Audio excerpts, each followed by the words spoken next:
There's a party going on around town. It's one rowdy cowboy throwdown here in H-Town, where we're stronger than a hurricane. What an outstanding competition. From miles around, the best of the best come here to put their tough to the test. Give it all for gold or go home broke. Holy smokes, that's a lot of horse. Gate. Welcome to the show, welcome to the home of the world's biggest rodeo, where the stars light up the night underneath that Texas sky. Look at that. Are you ready for a ride? Yeah, you better buckle up and hold on tight, where the Bayou City streets meet the country roads.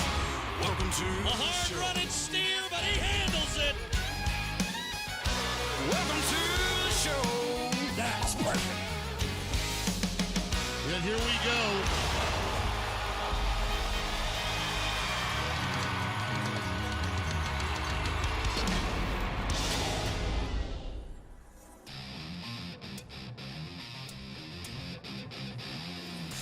Hello,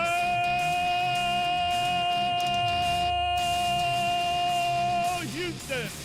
I was trying to go for 20 seconds. Oh, you sound wonderful. Thank you all so much. I'm Bob Tallman. Every team's got to have a leader. Meet mine, Boyd Polhamus. Everybody's got to have somebody that's sane. Meet Andy Seiler. That's true. Okay, now the three of us got a lot of stories for you today. I get excited in a final round.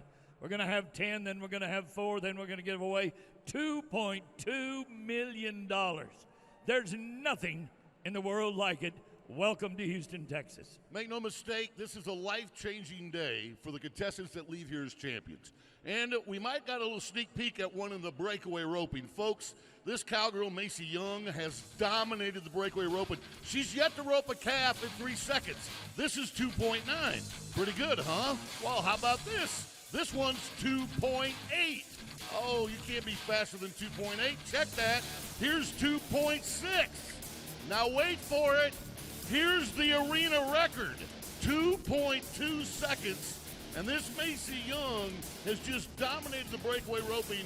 She's serving notice to the rest of the field. Don't rope 1 and 3 if you think you're going to win Rodeo Houston. Well, fellas, I hate to do this on the last day, but I'm throwing a little bit of a curveball, okay? Do it. For 19 days, we've been talking about cowboys and cowgirls and bragging on all of them. But once we get to the Final Four, we have some outstanding animal athletes that I'd love to showcase. First, you're going to see Yippee Kibitz, the horse that they won the bareback riding on a year ago. This is Prairie Fire. They've been 89 points on this horse. This is Womanizer, a world champion bucking horse they won this rodeo on. And Ed Bishop, a black horse from the Cervies that they've already been 89 points on. These are excellent animal athletes, and they're all going to be in the Final Four. I can't wait to watch it. I don't care if there is 2.2 million up. I'm not climbing aboard any of those. Let's go down and meet the fourth member of our broadcast team. This is Patty Smith. Hi, Patty. Hi there, Boyd. Yes, it is St. Patty's Day, so I'd like to think it's my day, and I do have my eyes on a cowboy right behind us. It is Shad Money Mayfield in the tie-down roping competition. Shad is the #1 ranked cowboy in the world. He's a 5-time NFR qualifier, 2020 world champion. He's already run San Antonio. He's already won Fort Worth, so he is looking to complete the triple crown of the Texas swing right here at Rodeo Houston. He's the last one to go, so he's going to know exactly what he has to do, guys. Yeah, that's a good one to put your money on him. They call him Money Mayfield for a reason. So the tie-down roping is how we begin this championship Sunday. It's sponsored by Boot Barn, but don't forget, there's a guy who won it last year named Riley Webb. He had to survive a wild card to get back into this championship round, but he's here. He'll be attempting to defend his title, and it won't be easy. John Douch is a Rodeo Houston champ. Shane Hainchey's a Rodeo Houston champ and a world champion. And Marty Yates, you'd never count him out. And he's second to last to go. So, gentlemen, this is why we play the game. Trevor Hale, first to go.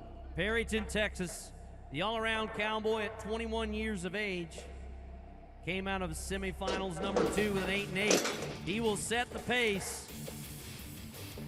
Now, looks like he caught a leg there on the front end of the calf. That's legal, but it's going to cost him some precious time as he will string gather and tie 12-4. More than likely, that's not going to be quick enough. And, yeah, just to reiterate what Bob said, excuse me, Bobby T, I'm sorry, but we looked like they might have got a barrier, too. He did, 22-4. Bob mentioned this in the opening, but I don't know if y'all latched onto it. There's 2 rodeos today. There's a long round where 10 contestants in each of the contests go. Then the top 4 from those 10 come back to our shootout round. You've got to win that to win the 50, and here's a guy that's done it. Not only has he done it, but he's probably going to do it a half a dozen more times in his career. He's only 26 years old. He comes from Huntsville, Texas. Thought that might strike a nerve. He is our Texas Circuit champion, 3-time NFR qualifier, John Douch. I don't believe it. Well, the calf did kind of go off to the left. I'm not making excuses. So his greatest teacher, Joe Beaver, once told you and I on a stage in Las Vegas, funny things happen in a short round or a championship round. Pressures are a little higher and a little different. Let's go to Ty Harris. San Angelo, Texas. Former Resist All Rookie of the Year. He's creeping up on the $1 million mark. Calf kind of ducks and dives on him just a touch. But everything's coming together at the end of the run. 9-7 for Harris. I think he only took 1 wrap and a hooey there. I just saw that too, Andy. So this is a little bit of a gamble, folks, when he ties his calf. Most of the time, calf ropers will go around all 3 legs twice and the back legs once. He's going to go around all 3 once and the back legs once. That's a lot easier for a calf to kick free when you do that, but you save nearly a half a second. So now at 9-7, we just got to wonder, will that make the top 4 to advance to the shootout round? Well, our next contestant represents 3 generations of a great Cajun family. Keachai, Louisiana. This is Macon Murphy. At the age of 24, he's middle-aged in this group today. Number 10 in the PRCA standings coming in on a Sunday. 2 years ago, we had him with us in Vegas. Reach. Oh, he drew a runner. Totally unorthodox, Boyd, the way he got out of that right stirrup. Yeah. He made it out of the wild card, but watch his rope, Bob, when he leaves the box. His rope figure 8s. In other words, when he's going to shake out his loop, all of a sudden he hits the barrier loop. And now the rope is hung up. He's trying to shake it out without it having the kink in it. And at the same time, trying to get within striking distance of the calf. Whew, craziness. Speaking of calves, we asked the next athlete, a past Rodeohouston champ, Shane Hanchy, how are the calves selected for tonight? We've been watching them all week for the first 5 Super Series, and we picked the best ones so the crowd can get into it and we can time fast. And that's what we want to see. Shane understands how all this works. Back in 2011, he became a champ of Rodeohouston. Followed that up 2 years later with a world championship. He'd have been 21 years old in 2011. 34 years old today, and think of the veteran knowledge he possesses. Oh, my God, and how many great horses that he has owned and ridden. He's riding a colt. If you want to call him a colt or a green, the horse named River. Look at that little bird stop. Get a halt, come on. Cajun time, there it is. Woo, 9-2. He goes to the lead by a half a second. And he was right on that barrier line, Bobby T. He was pushing it. That 9-2 now goes to number 1, and Trevor Hale's on the bubble. So, what can Mr. Thiessen do? Well, let me tell you what he's done this year, okay? Just so you know. He's a 21-year-old cowboy, and he's one of the younger ones here. We've got a 20-year-old and another 21-year-old you'll see after him. But he won a round in San Antonio, much smaller arena, with a 7-3, okay? Then 3 checks in Denver, 8-1, 8-flat, 8-6. So that, too, is a smaller arena. And that means the start is going to be a little shorter. Here in Houston, you're going to have to let that calf out a little farther before you can begin pursuit because of the size of our arena. Boy, I saw that loop knuckle over the top of that calf's head. Get out of there with your hands with an 8-7. That's a wrap and a hooey, and now he goes to the lead by 6/10. There's the loop Bob was talking about. It opens up at the very last moment before it goes on the calf. One wrap and a hooey. The gamble pays off, and he is now number one. So here's where we sit now, right? 8-7, 9-7, 10-9, 22-4. So with 4 guys to go, all you got to do is be faster than 10-9, and you got a 50-50 shot of making it to our championship round. And Boyd, we have watched the next man, Andy. Joel Braden Harris at San Angelo, Texas. We have watched him as probably, I'm going to say, one of the 3 smallest guys in here. That's by stature. He is a large talent. He is also a brother to Ty Harris. You saw Tywin in the 9-7 a moment ago. And he's sitting right there beside him, Bob. That's his older brother, who is currently sitting second to advance, and now he's going to help his younger brother try to bump him to third, but hopefully not fifth. Well, both of those men are men of faith, I promise you. Joel Harris has had a very interesting life for his young age. Watch.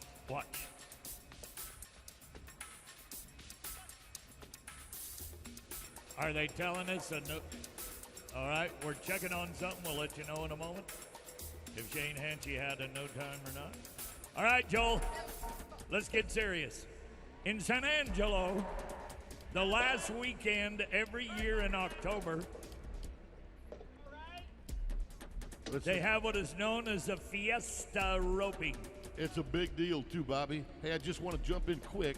They just told us Shane Hanchy's calf kicked free, so that 9-2 is not official. It's a no time for Hanchy. Not only tough luck, bad luck. Joel Harris, 3 swings. Now let's get serious. Bounce, bounce. The horse is doing his job. Get out of there. Boy, he had a little trouble getting the bounce, getting the flank in. A little hurt with the hooey. There's a rhythm to your run, okay? And when there's slack in the rope as he tries to flank, his rhythm and timing of the run gets thrown off. So that's why you see when he gathers here, he's trying to go to the hooey. That bobble's going to hurt him at 10-2.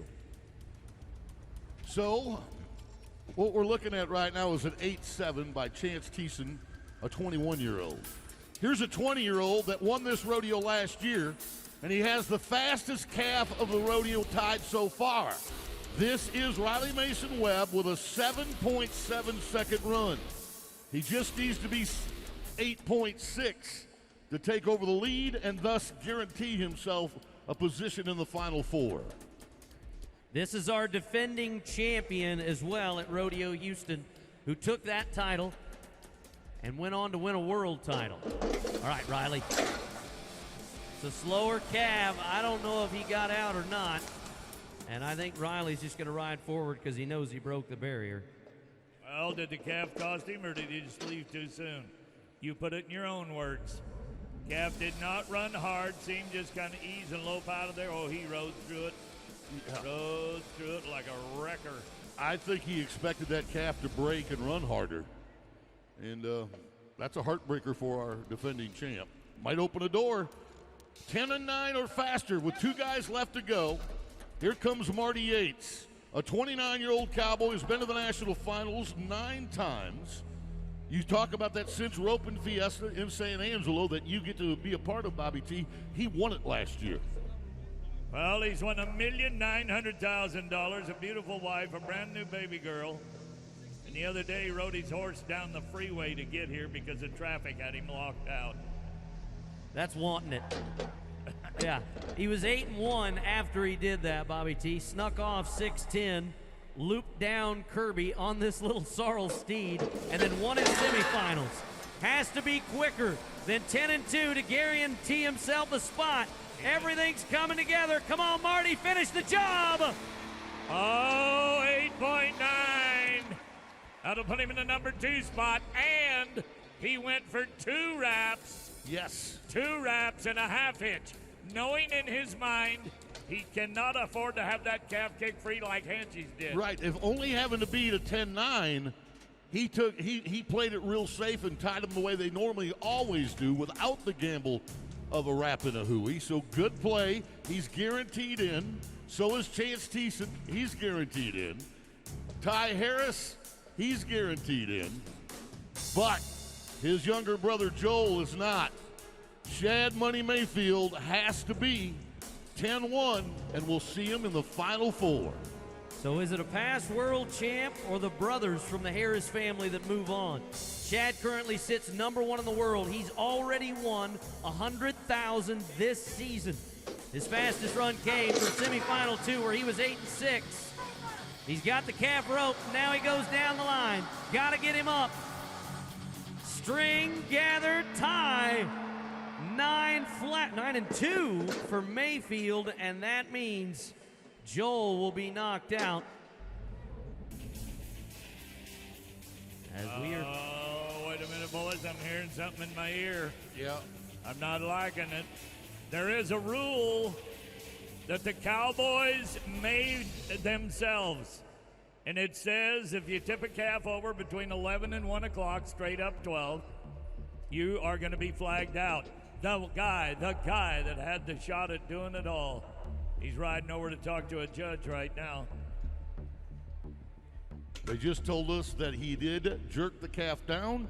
That means it's going to be a no time for Shad, and he is not advancing to the championships. And the brothers will be in the short 4 round.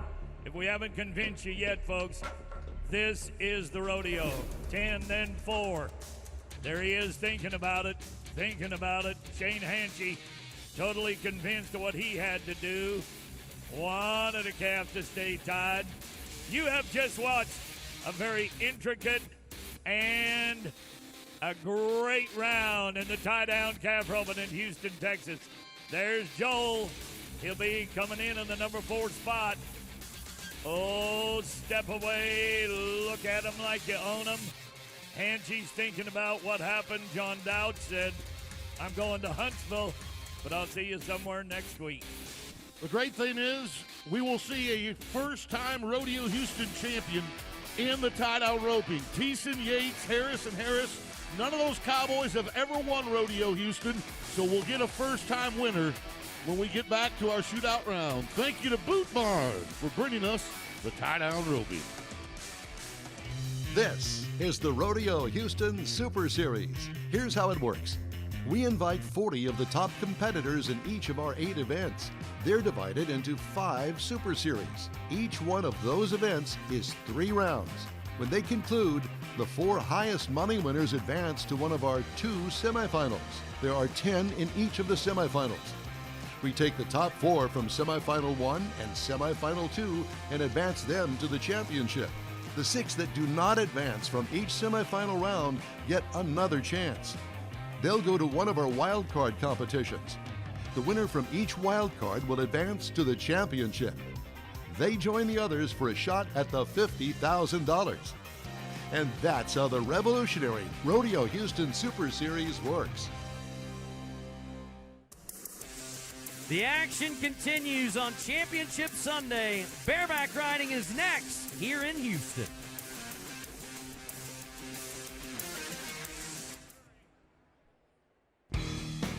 Anyone who knows rodeo knows there's nothing more important than safety. That goes for our fans too.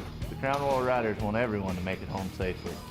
As you enjoy Rodeo Houston, please make sure to always assign a designated driver. Crown Royal wants you to drink responsibly.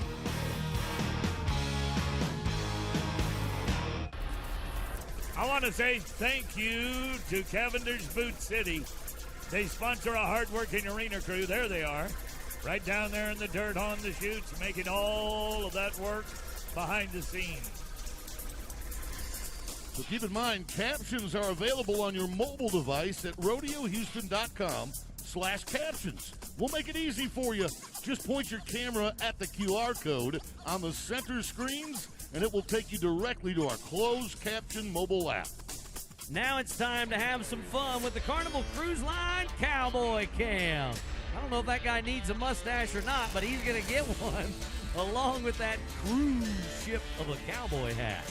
Uh-oh, put your phone down because it's snorkel time. That's right. If you're on the Carnival Cruise Line, you got a snorkel, don't you? What about a little howdy? the dancing mascot, and they're not even paying it. There you go. You got to look up and see it. Thank you again to Carnival Cruise Line.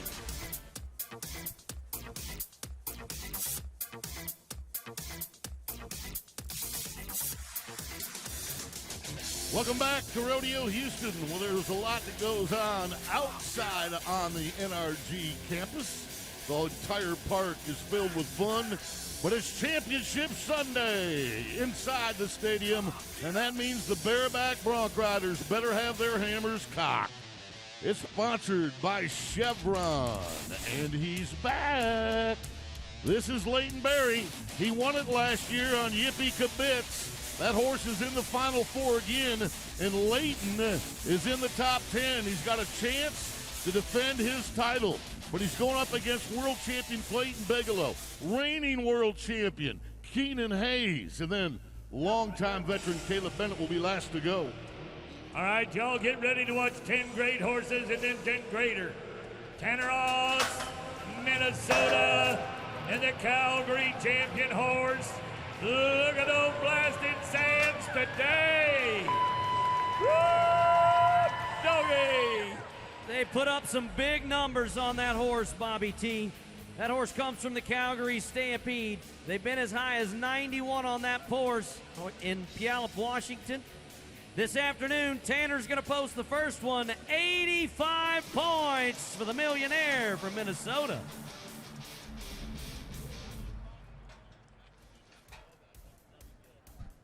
Here comes a Pete Carr bucket horse called Exactly Midnight. And we're running him underneath a world champion named Clayton Bigelow. This man won $107,000 at the National Finals Rodeo in Las Vegas. You will hear us reference that many times. We'll refer to NFR horses or NFR qualifications. That's because it's our Super Bowl. It's our World Series. If you want to win a world championship, you got to make it there. And if you're one of the horses that go there, you're one of the top 100 horses in the country. All right, Exactly Midnight underneath the 28-year-old. They give a lot of money for this horse. The NFR sale.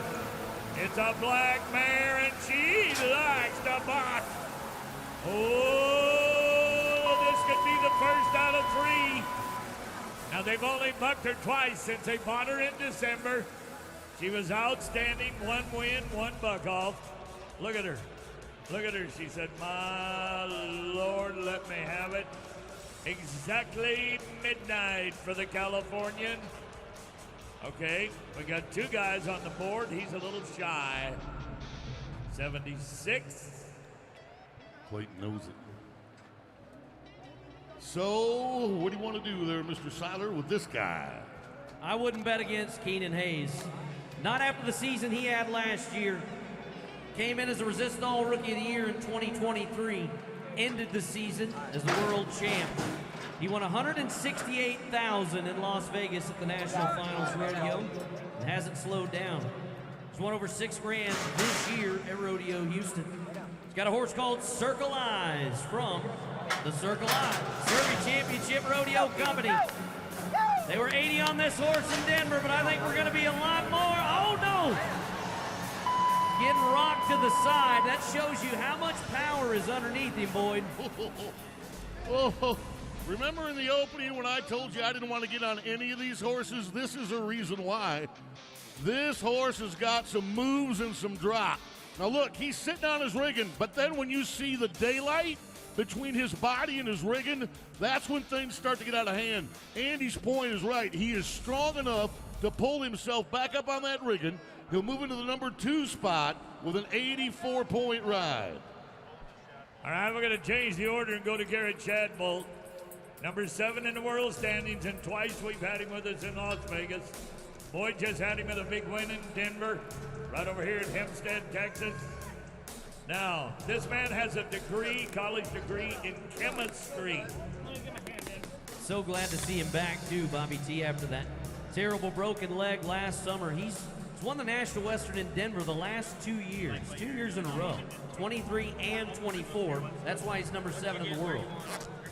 That is not easy to do, gentlemen. You know the majors. It doesn't matter if it's Fort Worth, San Antonio, Houston, Denver, San Angelo. When it's the big ones, they're always tough to win back-to-back. And he had to get here the hard way, Bobby. He came out of the wild card with an 87-point ride. And the 2 rides before that, we had him in our Axiom Space wildest rides. I thought we were going to break him in half about 4 days ago. Just in case you're wondering, you don't want to be in the Defying Gravity. Garrett Shadbolt, Merriman, Nebraska. I'd say she's more than a guardian angel. Look at her. Oh, that is pretty spur bait. Man, that was, Bob. But the horse stayed close to the chutes. What I like is his toes turned out. When you saw that look from the camera up above coming head on to that horse, toes are turned out. The judges definitely want to see that. And he just moved into the top 2. Here's the look. See how those toes go left and right? They got him turned out as he rolls his spurs up to the rigging. Moves into the top 2, 84.5 for Shadbolt. So now 76 in Bigelow is on the chopping block. That's the measuring stick for right now, 80 or 76 or better. We have shaken up this competition with veterans and up-and-coming youngsters like Nick Pelkey. Mondovi, Wisconsin. He was 83 in the semifinals to be here. The man you just saw, Garrett Shadbolt, was 86 on this horse, Pearl Harbor in Denver. That was part of how he took the title. Come on, Pelkey. Let's be in the mid-80s. Continue to contend. Young man won the Great Lakes Circuit Finals and finds his way to our pickup, man. That was a strong effort, Bobby T. Well, I like the first jump. You talk about jump, kick a flank man off the back, and then it just stayed that way. To get a horse that can just maintain consistency, tough to do every time. 81.5, that'll put him on the bubble at the bottom. 81.5 for the 23-year-old. That kicks Clayton Bigelow to the curb, and up comes a hot shot. I am a believer in Cooper Cook. This 21-year-old cowboy, look what he's done this year. 86 and 87 in Fort Worth, 87.5 in San Antonio. He's got an NFR horse from the Cervies called On Second Thought. He's the number 3 ranked cowboy in the world. He's got to be more than 81.5. Got to be more than 81.5. Oh, my God. Western Texas College taught this kid how to stay in the middle. I think he spurs over the neck twice. And I think that horse is like you were talking about the other day in the bull riding, used to having a guy bucked off earlier. He's like, what are you still doing on me? But he's able to weather the storm after those feet flying from side to side. 84.5. He's tied for second and third. 85 still at the top with Tanner Oz, the first man out. Now let's go to a cowboy born and raised in the Woodlands. Makes his home in Montana. That's right. It's Richie Champion. He's a veteran. We asked him, do you still get nervous before you ride? If I'm not nervous, something's wrong. I would rather be very uncomfortable with nerves than, I don't know, it just doesn't seem right to have that kind of money on the line and not be nervous about it. I feel like that's what makes this whole sport so great. Well, the veteran cowboy's got an up-and-coming horse from the Cervies called King Dingaling. They've already been 86 on this horse this year at Houston. And this is 7-year-old in the Cervi Brothers breeding program. King Dingaling. That's the way you want it, Richie. Turn your nerves loose. Folks, he was born and raised in the Woodlands. That's a hometown cowboy. He's won a couple of $1 million and deserves every one of them that he's won. But we're only going to get him at 84. The Dingaling didn't ring for him today. 81. Yeah. So right now, the world champion, the reigning world champion, Keenan Hayes, is 4th at 84 points. That means the next 2 cowboys have to be more than 84, and if they are, they'll kick the reigning champ of the world out of the top 4. This guy can do it. He's done it before. He's a great Canadian cowboy named Clint Lay. He has won Rodeo Houston before. He's a 30-year-old cowboy, 2 trips to the finals. The horse, an NFR saddle bronc from the Cervies called Hitman. They win a lot of money in the bucking horse riding of saddle bronc riding. You don't see him on the rigging very often, but Clint's trying to do what he can. On the hit man, remember, it's got to be 84 or more. It's difficult too, Boyd, because he's left-handed and this horse is traveling to the right. So each and every time he's got to apply a little extra pressure to try and stay in the middle, and he will fall 1 point shy, 83 for lay, with 2 more to sweat. Keenan Hayes is going to watch Caleb and Leighton very closely. All right, the veteran from Corvallis, Montana. Montana Circuit champion 10 times. A qualifier to Vegas. He's ranking in the top 30 right now. This is R. Watson's William Wallace. Great bucket horse, Bob, and this rodeo's got to be on Caleb's bucket list. He's won Calgary, he's won all the big ones. He's not won Houston, and at 35 years of age, he's got to, if he's going to win it, he needs to take advantage of it right now. Well, this guy is a businessman. He's about to be a daddy. Everything in his world, born and raised in Utah, now living in Montana. This horse also has a glass eye. That's why it looks blue, if you will, okay? The eye itself is not actually glass. That's a term we use. Right. It looks like a glass eye, but Right. that's why they named him William Wallace. But this horse allows you to show off your spur stroke so well, and I can promise you Caleb has seen this horse for years and knows what he's got. Well, we've already watched him ride 3 of the greatest horses we've had here. Inconsistency would be my word for what he has already accomplished. Just to get here on the final Sunday. All right, sucker up, put yourself down against that rigging. Montana fans on TV, cheer your man on. Yeah, CB, reach with that left foot. Oh, he is slap happy at him today. Oh, R. Watson, William Wallace. This was no day off, boys. No, that's a fresh horse. Half the score comes from how the animal performs, the other half on how well the cowboy rides. Judges will say 74, and that puts Caleb on the outside looking in. So this is the drama with one guy to go. Either the world champion, right there, that guy, gets kicked to the curb, and our defending champion, Leighton Berry, gets a chance to win it back-to-back. Or the reigning Houston champ does not score more than 84 points and the world champ stays in. This is Leighton Berry. An ain't no angel. Several-time NFR bucket horse. When you see the bottom of a horse's feet that many times in a kick, that is the consistency again of jump, kick, jump, kick. Can somebody do it 2 times in a row? Ladies and gentlemen, he is a Texan with 88 points. Woo! Kirby Berry, there's your boy. Well, Garrett Shadbolt, bite him, tie him down. You can work on that mustache whenever you want, but Tanner All says, I'll just take this one. Shadbolt, I love the mouthpiece. All of it was earned. The battle between these men and some of the best bucking horses in the world. All of it coming at the end of your arm.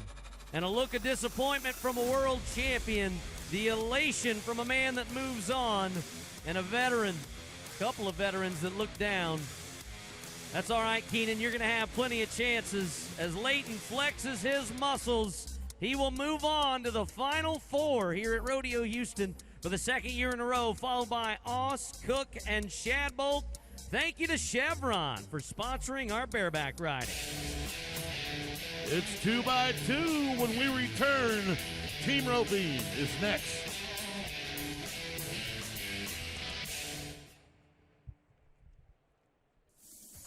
I say thank you to Houston Methodist, the official healthcare providers of the Houston Livestock Show and Rodeo, and supporters of Rodeo Houston Sports Medicine.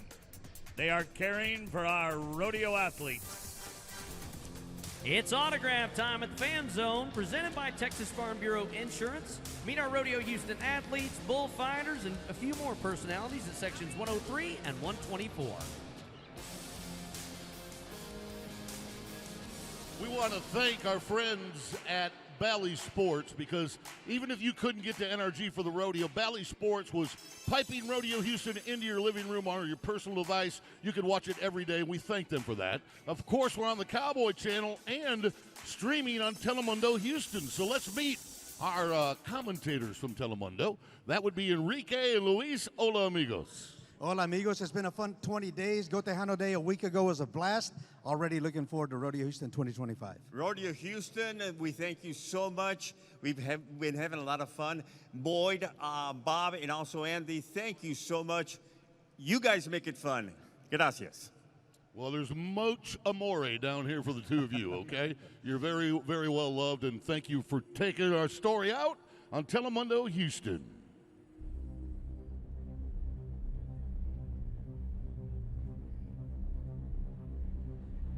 It is St. Patrick's Day. Why not wear a green derby hat? There's plenty of cowboy hats in the room as well as another cowboy competition comes in. 2x2 team roping here in the Bayou City. It is Mrs. Baird's and KHOU 11 that will help us give out the spoils of war. Last year, it was Ren Richard and Jeremy Bueller. Fastest time on this championship Sunday garnered them $100,000 between the two. But what a talented field we have and displayed for you. Yeah, it's nice. But the first two teams to go, usually you get invited to Houston by being in the top of the world standings, but we do have qualifiers, like the Permit Finals or the Fort Bend County Fair. These guys won the Fort Bend County Fair. 21-year-old Cash Duty, 25-year-old Ross Ashford, who was the 2018 Resist All Rookie of the Year. They're going to get a leg in this first round, and it's doubtful they'll make the top four with that, but I'm never going to say never. You know, I wrote it down just with the idea. We've seen a lot of strange happen in this arena in the team roping. Jesse Booz and Jay Stenhoek. Jesse Booz, let's see what you can do today from White Cloud, Kansas. He's been a champion at Waco, won money here already at Jackson, Mississippi. That kid in the plaid shirt's only 21 years old. And the second-year rookie, Jace, at 24. They qualified from the Permit Challenge. So the first two teams were not ranked. They got here through qualifiers, and the first two teams are going to rope a leg. So a soft start. 6-8 turns into an 11-8 for Jesse Bowes and Jay Steenhook, Kansas and Iowa. Lightning Aguilera and Jonathan Torres come in with the largest money total. Between the two of them, they've won $17,000 here in Houston. Not too bad over the last 3 weeks. Lightning qualified to the National Finals Rodeo back in 2022. Jonathan has been there twice. But just because you won a lot before here doesn't mean anything for this afternoon. No time. Yikes. Well, I don't want to be right in what I just said a minute ago that strange things happen in this team roping. Junior D's, Aurora, South Dakota. He's in the top 30 NFR qualifier. Do you remember him from the wild card? Yes. He got routed. He didn't make it out of his semifinal of his championship round. So he had to go through the wild card where 6 teams competed and only one team could advance. And Junior D's threw a loop a country mile long, but even more impressive was Colby Payne and his heel loop. Now, Colby's already won Fort Worth with Clay Smith, so he's going for Houston, too. All right, wild card boys. Colby Payne at the heels at number 2 in the world.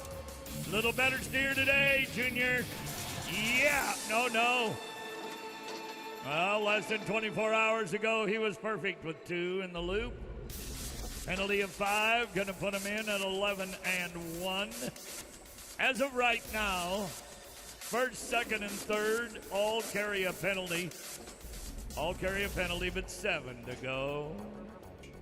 So we've got 6 teams to go and 4 spots to fill. A clean run advances you, Jake Smith and Douglas Rich.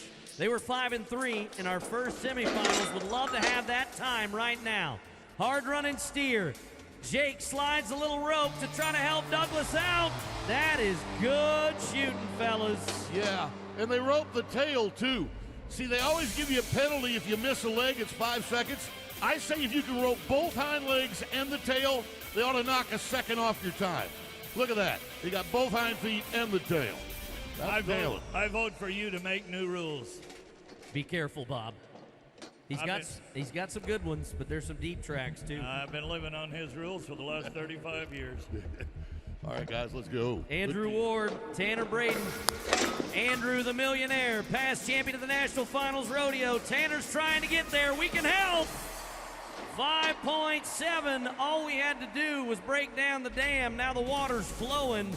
That is now your top team. So now we've knocked a team out. Jake Bowes and Jay Steenhook are gone. And there are 2 teams still advancing, roping one hind leg. Look out, here come the champions of the world. They won 2 world titles back-to-back in 21 and 22. This is Caleb Driggers and Junior Nogueira. Neither one of these guys have won Rodeohouston. Oh! You are kidding me. Oh, no. Oh, no, strange things happen. All right, let's try this again. Just go rope 1 in 6, guys. 7 would be fine. Derek Begay, representing the Navajo Nation. 10-time qualifier to the NFR, number 5 in the world. Colter Todd, I know you're packing the right loot. He's a father. He's a husband. He's a cowboy from Wilcox, Arizona at the heel end. We've asked him what his favorite things are. He'll tell you his favorite food is steak, his favorite actor is John Wayne, and his favorite book is the Bible. That's a family. That's Colter Todd right there. All right, guys. Boyd said it a minute ago, 7 would be fine, 6 would be better. You'll be trying to run all around. You just want to get into the top 4. Begay, fish, fish, fish. He did it. Now, down, watch. Woo! That's a brush loop, Arizona. Man, oh man, 11 and 8. Yeah, that's too long. Too long. Wow, this team. That's cowboying right there, Boydie. Cowboying. Okay. But go ahead, Andy. You got this. Our final 2 teams, all you have to do is be penalty free. A solid practice pin run. If you can beat 10 and 5, if the last 2 teams could be 10 and 4, they advance. Now, one of those, the guy in the tie-dye shirt there, won this rodeo back in 2022. That's Jake Long. Clint Summers, the number 1 man in the world on the head side. That's the header. Now, these guys won 4 go-rounds at the National Finals Rodeo in Las Vegas, totaling $182,000. So if we're asking them to be 10 and 4, it's almost an insult. And this is how they won it. It wasn't at the blackjack table. They roped 1 steer a night for 10 nights in a row at the National Finals Rodeo in Las Vegas, and averaged nearly $19,000 a night per man. Per man. Altogether as a team, they won over $370,000. Well, boys, any way you want to look at it, when you're number one, you're a Houston champion. You know what it is to win $50,000. Summers at the head end. I watched that shot they had of him a minute ago. Let's do it, Clint. He was rolling. Yeah, now watch him. You talking about solid in the mind. Rides up to him, right, head catch. Now get him, Jake. Just exactly what we're asking for. I'll take that 7 and 1 all day long. They said nobody's gonna hurt them. And to Andy's point, they're in. Yep. They are in. There's no way they can get bumped. The question now is, will Cash Duty and Ross Ashford, who qualified by winning the Fort Bend County Fair and Rodeo in Rosenberg, will they hold on to go to the Final Four? Or will J.C. Yaquo and Buddy Hawkins be faster than 10-5? That's what it boils down to. If this team is faster than 10-5, they are in. There's a lot of armchair team ropers watching us today on 3 different channels. Going, all I got to do is go to Waco and win the permit challenge. I won't be in the top 40. Yes. Think about it. Pretty shot. Now be smooth, and they are 6 and 2. They're actually going to end up in the number 2 spot behind Ward and Braden. 6 and 2. Team roping. I'm going to tell you what, folks. It is the richest event on a quarter horse today in the world. We have sanctioned roping in 32 countries. Watch here as you look at that heeler. Set him up. Come around the corner. Spin him for 2. Oh, that's the way you smoke them. Mean smoke them, and that you don't get to. Well, everybody wants to be a champion on Sunday. I like that shirt. You don't see those since about 1970. When you rope like he does, nobody's going to question you. Andrew Ward and Tanner Braden, along with Yaquo and Hawkins, Smith and Rich, Summers and Long, thank you to Mrs. Baird's and KHOU 11. They brought us the team roping. Coming up next, it's saddle bronc riding.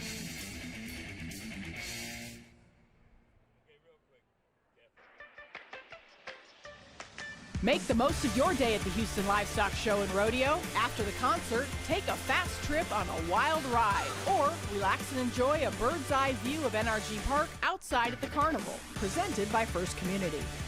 Relax in the Champion Wine Garden, presented by Frost Bank, and raise your glass with award-winning wines from around the world. Pick up your boots and dance to live music in the Hideout every night from 6 p.m. till midnight. The Hideout is designed especially for rodeo fans over 21. So stick around. There's something for everyone at the Houston Livestock Show and Rodeo.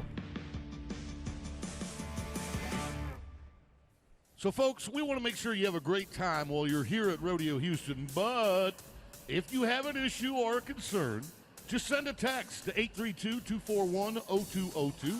and someone will get right back with you. That number is also posted on the 4 corners of the stadium. There is our arena crew, the talented folks working the gates, chutes, and equipment. We want to say thank you to Cavender's Boot City. They bring our arena crew to you.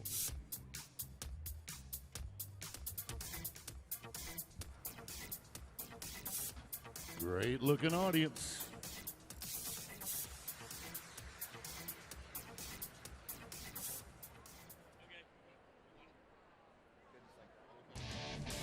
Welcome back, everybody, to NRG Stadium in Houston, Texas. It's time for the bronc riding. Our saddle bronc riding, you're going to love it today. We've been bragging on horses, but I want to brag on energy transfer first. We talk about repeat performances for the last 2 years in a row. Sage Newman of Melstone, Montana, has been the man. And he's going to be the first man out today. Then it's a right. Damian Brennan of Western Texas. Zeke Thurston, 4-time the champion. My God, what a field, Boyd. We're starting with the champion, a horse that bucked him off. This horse bucked him off in Newtown, North Dakota back in 2022. But the defending champion's trying to get even in Houston. Sage Newman, who's trying to three-peat. Since the Super Series was instituted in 2007, there's only been one person win it 3 years in a row, and that was Nancy Hunter in the barrel racing. Sage Newman is trying to join her as a 3-time champ, and he's on his way. 86.5 for Newman. Great start. Now we're with the dynasty of the Wright family, Statler Wright of Beaver, Utah. Young man's won Reno twice. He's #1 in the world after winning Tucson. He's got a national finals bucking horse that they've been 92.5 on in San Antonio, and they hold the NFR records on this horse. Ricky Bobby. They were 93 on this horse in 2021, where they tied the arena record in Las Vegas. We're good. He's fat. Go ahead. Rusty. One Denver on him. Come on. Statler. He is Cody Wright's youngest son. And by the way, Cody Wright won the bronc riding here in 2012, a dozen years ago, and now his son is trying to join him. Another nice ride, folks. You gotta like that. 85 5.5, and we are setting the bar real high right at the very beginning. There's Ryder. That's his brother, older brother, and he's loving it.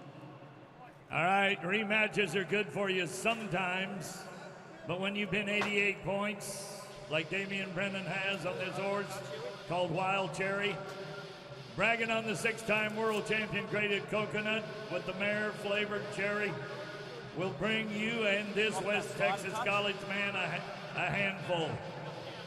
Folks, he's an Aussie. He's a Resistol rookie. He just won Fort Worth. Look at the rematch. He is winning. Aussie, Aussie, Aussie. Woo! That kid is riding as good as anybody in professional rodeo. The 167,000 he won in Las Vegas. You see the score. How about 90 points for the Aussie from Western Texas College? He knew exactly what he did, fellas. I hate to say guarantee, but that has a very, very good shot of advancing, and that could be a huge payday for the up-and-coming superstar. Here he is talking to Keith Merrington from the Calgary Stampede. That was the Calgary bucket horse called Wild Cherry. Let's stay with Calgary. This is Birch Bubbles and a Canadian champion and the reigning world champion. Zeke Thurston. Eckville, no, Big Valley, Alberta, and another Calgary horse. This is a 10-year-old Bay Paint. They were 86 at the finals, 89.5 at Fort Worth. He's a 2015 Houston champion.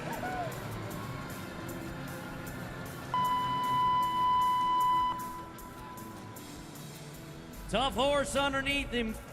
Old Birch Bubbles of the Calgary Stampede, the Canadian matchup here in Houston. What kind of numbers are going to come together? 82.5, and that has the $2.5 million Cowboy very vulnerable.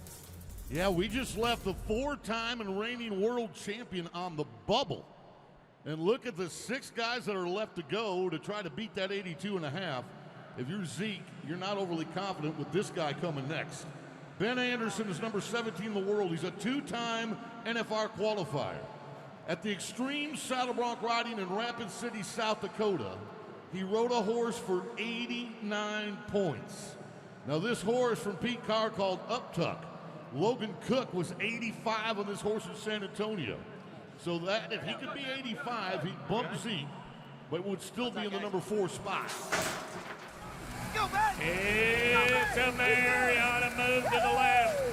She's going to start right there. Nobody's been riding. No. Can he make it?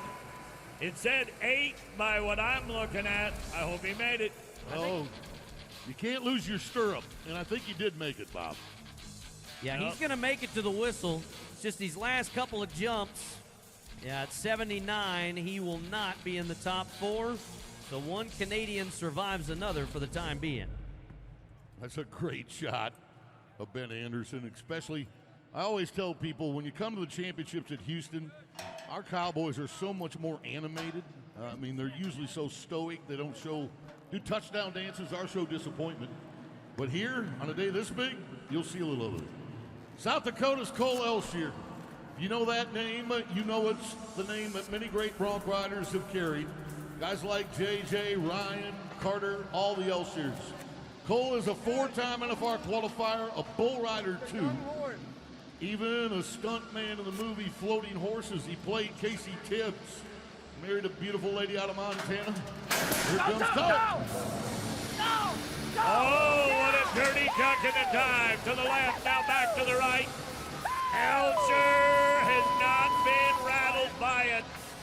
Boy, he weathered that storm well, didn't he, Andy? There Holy were some smokes. Serious ducks and dives early on. Right here, watch this horse switch back.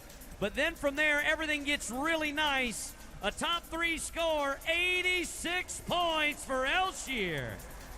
And bye-bye to Zeke Thurston. The world champion has been bumped from the Final 4, and Cole Elshier moves into number 3. Well, there's where the degree of difficulty. There's Zeke works. It didn't work for me. The degree of difficulty of a horse has got it. Let's go to Ryder Sanford, Andy. Sulphur, Louisiana.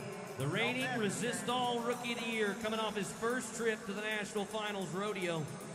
Last year, he won the Washington State Fair in Puyallup, won the Cheyenne Frontier Days, and has got a National Finals bucking horse called Liza Jane. 8 out of the 10 horses in this event were at the NFR last year. They've been 86 on this horse at Fort Madison and here at Rodeo Houston. Ryder is getting aggressive, trying to meet that same mark. Now it's up to a judge's decision, Bobby T. Well, they know they're watching the reigning Resistol Rookie of the Year. And the man who was the Cheyenne champion is only going to bring him for 80. He's about 5 behind today. Good effort, though. So if you were with us at wild card number 2, this man was able to celebrate with his friends that he won that wild card to make it to today. So yesterday's final wild card, Brody Wells was the winner in the bronc riding. Another NFR horse from the Calgary Stampede. This is Tokyo Bubbles. Wyatt Casper was 88.5 at Fort Worth. So Brody's got to like his chances. He's got to be more than 85.5.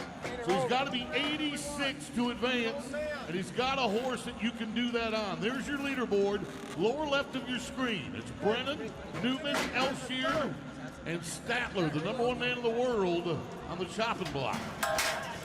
Well, you said it. We've been 80, 88, 87.5. Fort Worth, San Antonio. Let's do it again today in Houston. Nobody give up, Dandy. Nobody give up. Horse kept trying, got a little stronger, and he did too. And this is an up-and-coming star as you watch him push that hand forward. But today, he falls just shy. 82 is 3.5 points short of where he wanted. Oh, my. Oh, my. Yeah. I feel like I'm right caught in the middle of the Wizard of Oz right now. There's some wind blowing. Okay, guys, Q Taylor, Nanton, Alberta, Canada. He won everything from Okeechobee, Florida to Redding, California last year. 22-year-old cowboy looking for his first trip to the NFR. Every Rodeo Houston champion last year made it to the National Finals Rodeo. So he knows if he can win this, his dream of riding in Las Vegas could come true. Here's Redot. Nice horse from the Cervies. Just as honest as they come. Gives a cowboy a chance to show off. You're going to notice that every jump looked like the jump before it. See how that horse tucks his head down between his feet? Even though he's circling a little bit to the right, just every jump is the same. 81.5, not enough. Statler's got one more to sweat. And he's worth sweating. The California superstar, 3 generations deep. I'm sure his grandfather, Wedge Holman, is watching today for Lefty Holman.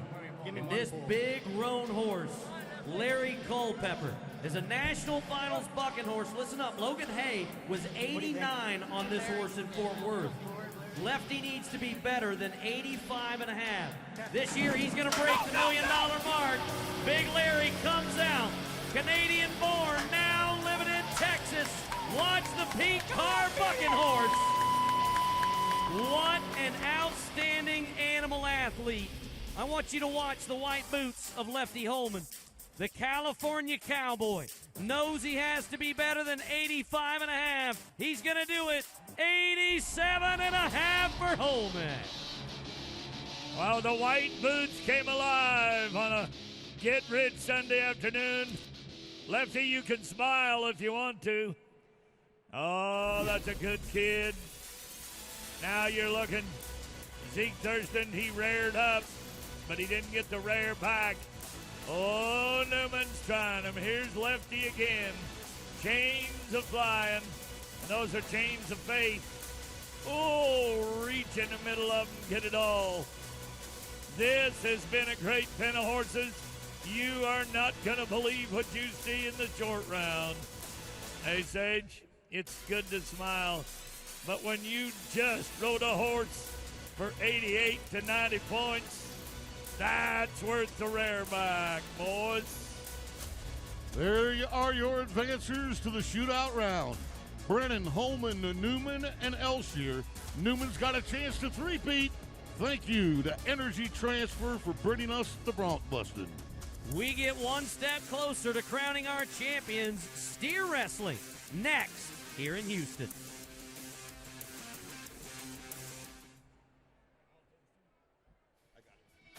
It's time for Entertainer Trivia.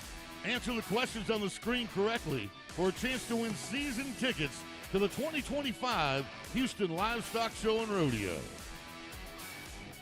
Captions are available on your mobile device at rodeohouston.com/captions.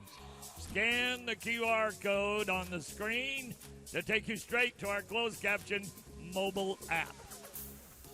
Check out the best seats in the house. Those are the chute seats presented by Hess. They are right behind our bucking chutes. And on your bucket list of things to do, you got to visit the Fan Zone, presented by Texas Farm Bureau Insurance. We've got two of them, one in section 103 and one in 124. You can see the Rodeo Houston champion saddles up close at both locations. Even pick up a beautiful Rodeo Houston buckle. But the best thing you get to do is to meet our guys, meet our cowboys. There's Coulter Todd. I mean, we just got some great people up there for you to interact with. And it's definitely a chance to get an autograph and a picture and meet a new friend. It's the Fan Zone, presented by Texas Farm Bureau Insurance, sections 103 and 124.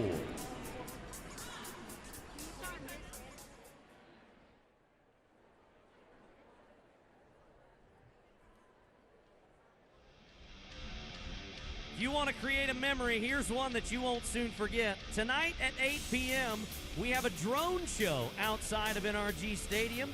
This year, we've featured some fireworks in it as well.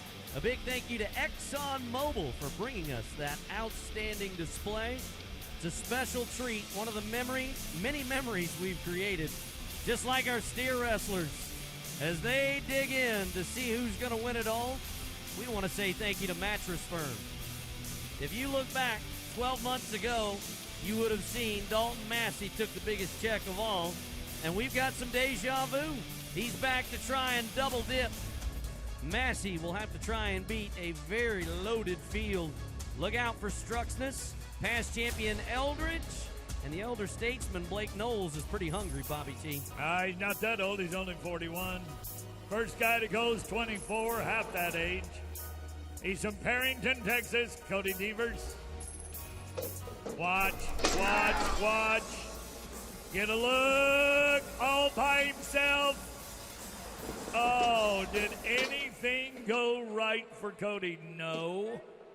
He is a graduate of Northwest Oklahoma State University at Alma, Oklahoma. He loses that left horn. It's called the inside horn, and you got to keep that in front of your chest. That steer was pressing him. The steer didn't give him much room to get down. What'd you do yesterday, or last weekend, excuse me? This guy won $100,000 at the American 1 week ago. We're talking about J.D. Struxness, the football player, the wrestler, the 29-year-old Milan, Minnesota Cowboy. Here comes Struxness. Same thing. The inside horn are betraying our steer wrestlers. Again, the steer's pressing a little bit, going to the left. He has to jump and can't hold on to that left horn. Andy, wow. Well, to follow up your point, Boyd, we asked Dakota Eldridge, how do you research the steers that you get to draw? You know, nowadays we can just call somebody, they text us a video or look it up on the Rodeo Houston app, so the technology is amazing nowadays. Before, you used to have to go back and watch the DVDs. I remember at the Cowboy Village, we used to go back and watch the DVDs, but nowadays you just look them up on your phone. Look them up, then run them, just like that. 4.6.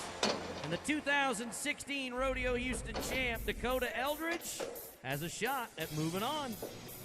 I feel pretty good with two guys out already with a no time. That 4.6. I do believe maybe Tristan Martin's got that going through his mind as well. Arcadia, Florida, Prineville, Oregon, they're a long ways apart, but he won them both. He is ranked 20th coming in here tonight. Let's just see if he can go B4-5 and breathe easy. Louisiana fans watching today from afar. This kid's won over $600,000 at the age of 28. 6 foot, 210 pounds. Right here. Oh no, I thought he was gonna lose it too. Did somebody put Vaseline on the horns on these steers? Talk about athletic ability. Watch how he gets back to this steer. Because a lesser man, if he was 5'11", he lets go of this steer. But that extra inch pulls him back up to put himself right where he wanted at 6 and 7. He's still alive. We're going to go now to a man who has already won close to $10,000 here, but part of that is because he got another kick at the cat in the wild card. We're talking about Ty Erickson. He's the man, former world champion from 2019. He was our 2022 Super Shootout champ, 2011 Rookie of the Year. And I believe he was like 4-4 in his wild card round to get out of there. He did pick a black and white steer up and let him down. Reach across Montana. Oh, that's a dog fall. Now, anytime that you'll turn a steer over and not properly throw him, you got to let him up, which he did. He's going to be 8-1. That puts him third at the moment. Right there, you can see it. That's going to hurt, and he knows it. Yeah, that doesn't count, Bob. As you pointed out, he has to stand him back up before he can throw him to make it a legal run. But in strolls your defending champion of Hermiston, Oregon, Dalton Massey. He's number 2 in the world standings after splitting the win at Fort Worth back into January, 1st of February. He's won over $7,000 here this year, but threw his steer and semifinals won in a 4-3. 6'1", 200 pounds. He was one steer away from a world title. Bay Horse putting him in position. Finish the run. Yeah, buddy. 5.4. That puts him number 2 and in the thick of it. Okay. Gotta like how this is shaking out. 4-6, 5-4, 6-7. Ty Erickson with an 8-1, and that dog fall is on the bubble. That's the man that they could beat. And Blake Knowles of Heppner, Oregon, could be the one. By the way, this is Butch Knowles' handsome son. I'm glad you said that, Bob, because I saw him earlier today, and he said the kids, being he and his siblings, are out playing while mom and dad are at home feeding the cows. That's the way it works, buddy. That's as how it should be. All right, he's at $980,000 for the career. Today could do it. 50 grounded, put him over the $1 million mark. Let's do it, Blake Knowles. Steer run a little harder. Slide, pull. 6 and 8. Well, that'll put him on the bubble now. Throws Ty Erickson out. Yeah, all 6'3", 225 pounds of them. So look, 4-6 is winning it. This next cowboy, check this out. Stetson Jorgensen back in semifinal number 1. Watch what this guy did.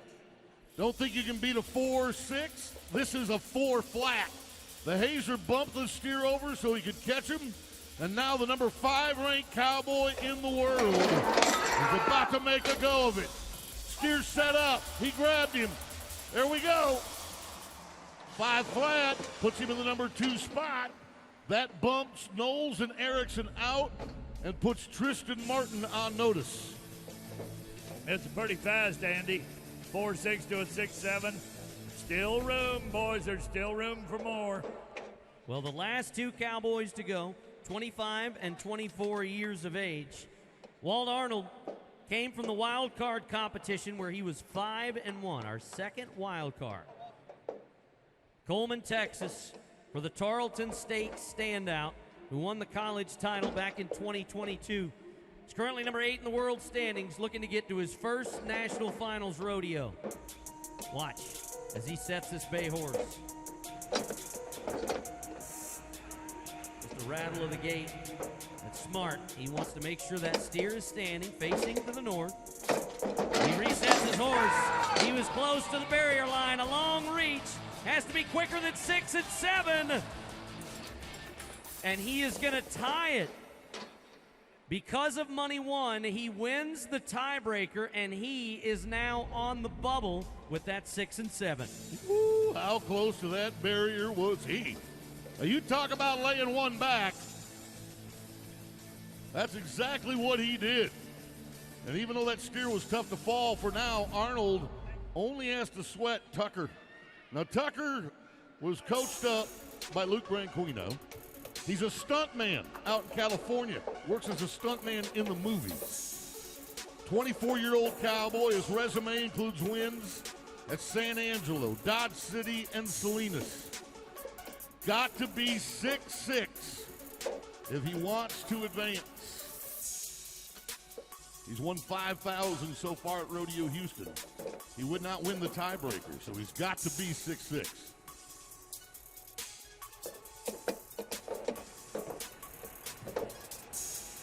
There's the knot. Come on, Tuck. Here we go. What? We can't hear you. Come on, 5.1. That is going to put him in the number 3 spot. And now we'll have 2 past champions trying to make it to their second Rodeo Houston championship. One thing about the steer wrestling, often referred to as the bulldogging, it's not about age, it's about ability. It's can you hang on when things get tough? And let me tell you, things got tough for Ty. Working on it. Arnold thought there was a chance, but the last guy beat him, the world champion Erickson, will not get a second crack, but the California stuntman will. Dakota Eldridge, the 2016 Rodeo Houston champ, will join Stetson and the reigning champ in the finals. Thank you to Mattress Firm for bringing us the steer wrestling. Stay where you're at. Barrel racing is next on Championship Sunday.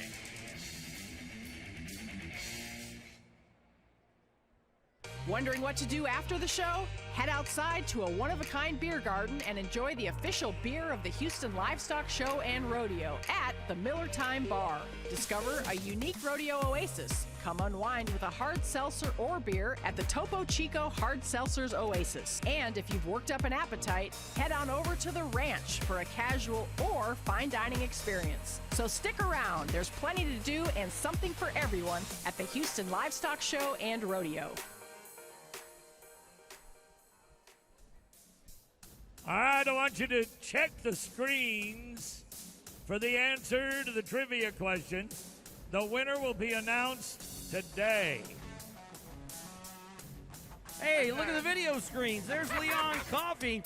It's time for the Carnival Cruise Line Cowboy Cam. Look at you, girl. Oh, we're adding a captain's hat now. Aye, aye, Captain. Uh-oh. Why not? Everybody looks a little better with a set of horns. Yeah, glasses and horns. Howdy from our mascot, Howdy. Oh, don't yawn while you're snorkeling.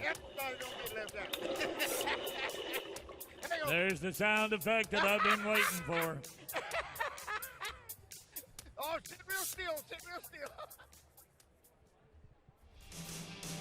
Oh, check this out, folks, as we welcome you back. You don't think that horse likes his neck being scratched? Check it out. Oh, yeah, that's the spot. You got it. That's the spot. They're scratching him outside, but inside we're setting up for the horse race of professional rodeo, the WPRA Barrel Racing. Brought to you by our friends at S&B Engineers and Constructors. Our defending champ could not return due to injury. Jordan Briggs has won this rodeo the last 2 years in a row, but could not defend. So we'll have a new Rodeo Houston champ. It might be somebody who's won it before, like Cassie Mowry. We'll have to wait and see. World champion Haley Kinsel, lots of talent. Let's start with Megs. From the Treasure Valley of Marzing, Idaho, Megan McLeod Sprague. She's won $6,000 as Jagger gets around barrel number 1. Let's see what kind of moves Jagger has. 2 turns in. Final one. It's all speed from here, Megan. Full steam ahead at 14:59. That is her fastest run of the rodeo when she needed it the most. While running on the top of the ground after winning a go-round in the Super Series, that is the way to set the bar to make everybody else make a mistake. Haley Kinzel, Cotulla, Texas, a multi-millionaire yellow horse, and a little lady that's a jockey beyond all expectations. Texas A&M Aggie. And Haley looks add to the millions. Go, go, go. Woo! 1481. That's just 3/10 off the lead. Feel good. That'll be close. I think she has a chance, but definitely no guarantee. Let's go to Stevie Hillman. She was 1462 in her semifinal. So Hillman, an 8-time NFR qualifier. She's done it consecutively. She can match that 1462. That'd be a solid run. Let's help the Weatherford, Texas cowgirl. Yeah, 1479. That's going to move her into the number 2 spot with 8 left to go. Sissy Wynn of Chapman, Texas, another Texas A&M standout, was 1464 in our first wild card. That would put her number 2 right now on the long strided sorrel horse. 2-time NFR qualifier from Chapman, Texas. A Lone Star Lady a little wide around the second one. Come on, Sissy, we need pure adrenaline and speed. Clock says 1476. That puts her number 2. All right, North Texas this time. Andrea Busby of the Busby Quarter Horse Ranches at Millsap. Folks, she's a Mountain States champion. In the circuit, she's a giant champion. Oh, I love this little roan horse to the left. Now back to the right. North Texas, you gotta help her. I did say Texas. Go. Yeah. Oh, yeah. 1490. Nope. Nope. Gotta be 1481. And if you are, you'll be dropping Haley Kinzel, a 4-time champ of the world, from that lineup. So we'll take a moment to groom the ground. Here's your top 4. Megan McLeod Sprague, 14:59, as Andy pointed out, that's her fastest run of the rodeo. Sissy Wynn, a national finalist who she won 121 grand in Las Vegas. Stevie Hillman won 63 grand in Las Vegas. Kinzel, number 3 in the world and the co-champion at Denver. As we take the time to make sure the ground remains even.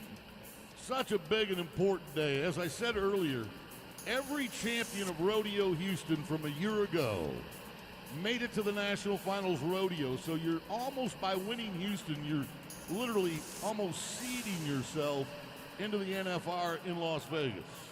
Now, I don't want to ask you to gamble with me because I'm running out of cash, but what do you think it's going to take to be in the top 4? In this event right here? Yes.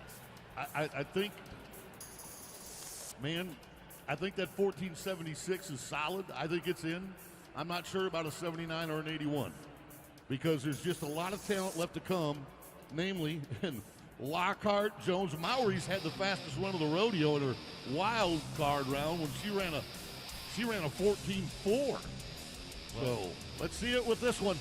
Lisa Lockhart in semifinals 2 was 1481. So she's got to be even better than that if she wants to stick around. Starts with a left-handed turn. It's still up. Keep going. 2 right-hand turns to finish it for the winningest cowgirl of all time. Over $3 million. Go, Lisa, go. 1473, and that bumps the world champ. Lockhart goes to second. Wow. 1473. Now, you can touch them. You just can't tip them, okay? If they knock over, it's a 5-second penalty. Let's go. The Paige Jones, the two-time champion of Cody, went to her first finals last year. She's got to be 1479 or faster. 1479 or faster. Come on, y'all. Cheer her along.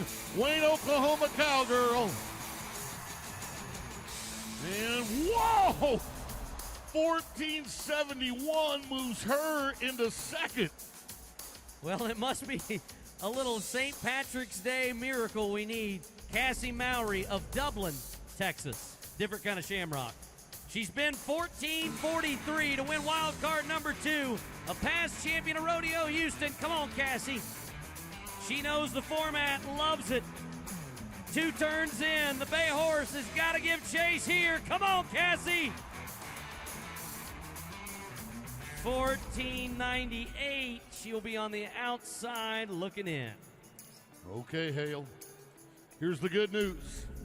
She ran a 1476 in semifinal 1. She's got to do that or better, or 1/100th of a second better. 1475 to make it to the top 4. Redcrest, California on the move. On Houston, Texas soil, no. And that 5 seconds will do her in. So no love right there. All right, there could be a spoiler at the back end. Keokuk, Oklahoma. Here is an NFR qualifier in Leslie Smalago. Bring it up. We got to be 14:59. 8 to go to the lead. 75. Back. Oh, she's going to move out. Says he win. Look at her gas it today. Round 1 perfect. Pick it up on 2. In semifinal 2, she ran a 14:76.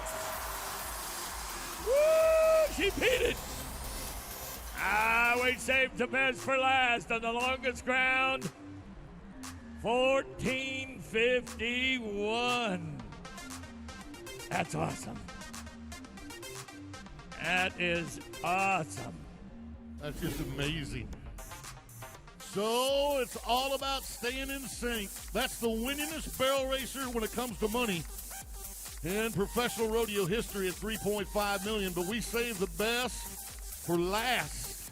When Leslie Smalago, the past champion of Cody in 2022, who won Red Lodge last year, the Red Roan in Busby with a 1490. Meggs is going to finish second, wearing St. Patty's Day green. There are your 4 finalists.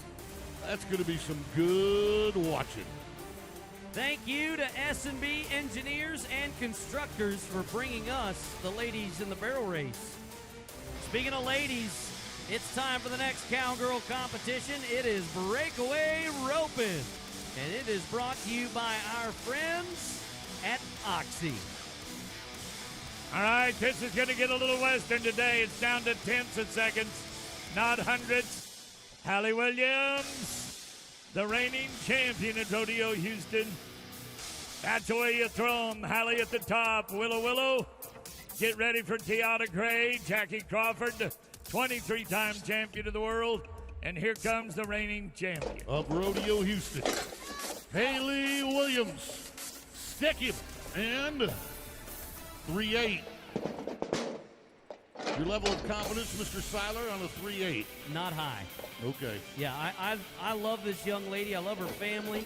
Grew up around her dad and her grandparents, but I don't think 3-8 with this field will advance. Well, 3 flat. Yes. All right, well, that's what Willow Wilson, the number 12 ranked breakaway roper, did in semifinals 1. She was 3 flat, drew a runner today, and that's going to be a no time. Remember, in the breakaway roping, the rope has to pull tight around the calf's neck and shoulders. So, tough luck for Willow. The winningest cowgirl this year at Rodeo Houston is the cowgirl that's on your screen, Macy Young. Boy, talked about her in the open, Bobby T. She's won every time she's backed in the box. $12,000 up to this juncture. Well, she hasn't been 3 yet. It's all been under that. The 2, she does it again. 2.7 on all the runs. Put the smile out there. Now, guys, you got something to run at the top. 2.7 for the lady from Whitman, Arizona. So why don't we just run in the reigning world champ that was 2.3 in her wild card run? Let's go. Okay. The 4-time national finalist, the reigning world champion breakaway roper, who won wild card number 1 with a 2.3. Shelby Bosley Medjit, slow calf. Oh, you know, you'd think having a slow calf would be helpful, but it's not. Yeah, it's not, because first of all, she's going to get the barrier because this calf broke so slow that he didn't trip the barrier, and then she's like, this is crazy. Wow. Portales, New Mexico, the hometown for Miss Tiata Gray. Tiata was 3 flat in our first semifinal competition. Cowgirl won the rodeo in Artesia, New Mexico. Past college national finalist. That's right, for those of you that may be new to our sport, you start in the junior levels, and you go to high school rodeo, then on to the college national finals held every year in Casper, Wyoming. Cowgirl's been there before. Now calls the sandy part of the land of enchantment Peanut Country. That's Portales, New Mexico. You know something about that, being a peanut country guy from Florida. Just a little bit. Anybody who don't like peanuts, I don't think they like me. I love them. Come on, Tiata. NFR Open, hosted by the Pike Speaker Bust. There's your number. He was there. Won the title. Bingo, 3-4. Hello, number 2 spot. Yeah, and her odds increase, but I'm with Andy. I think a 3-2 or a 3-1 will have a long shot at making it, but I bet you got to be 3 flat or under before we're done today. Jordan Johalabaugh. She was here a year ago on this final day. She just won $25,000 at the American. One of 2 sisters born and raised on a horse outfit in Pueblo, Colorado. Look at that Cheyenne belt buckle she wears. That's good. Well, the reason I was nervous about those times you were pointing out, here's the qualifying times for the last 5 ladies. 3-3, 2-8 3 times, and 3-1. So they can do it. Oh, stick it on him anyway. Oh, rotten calf. Yep, calf gonna turn, duck off. You're okay. Strap a smile on, you're okay. Jackie Crawford of Stephenville, Texas, the most decorated cowgirl in the history of the WPRA. 23 world titles, number 4 in the world standings, and she qualified from the semifinals with a 2.8. And how cool, Andy, would it be for her to join her husband, Charlie, as a Rodeo Houston champion? Worried about that barrier. She get out.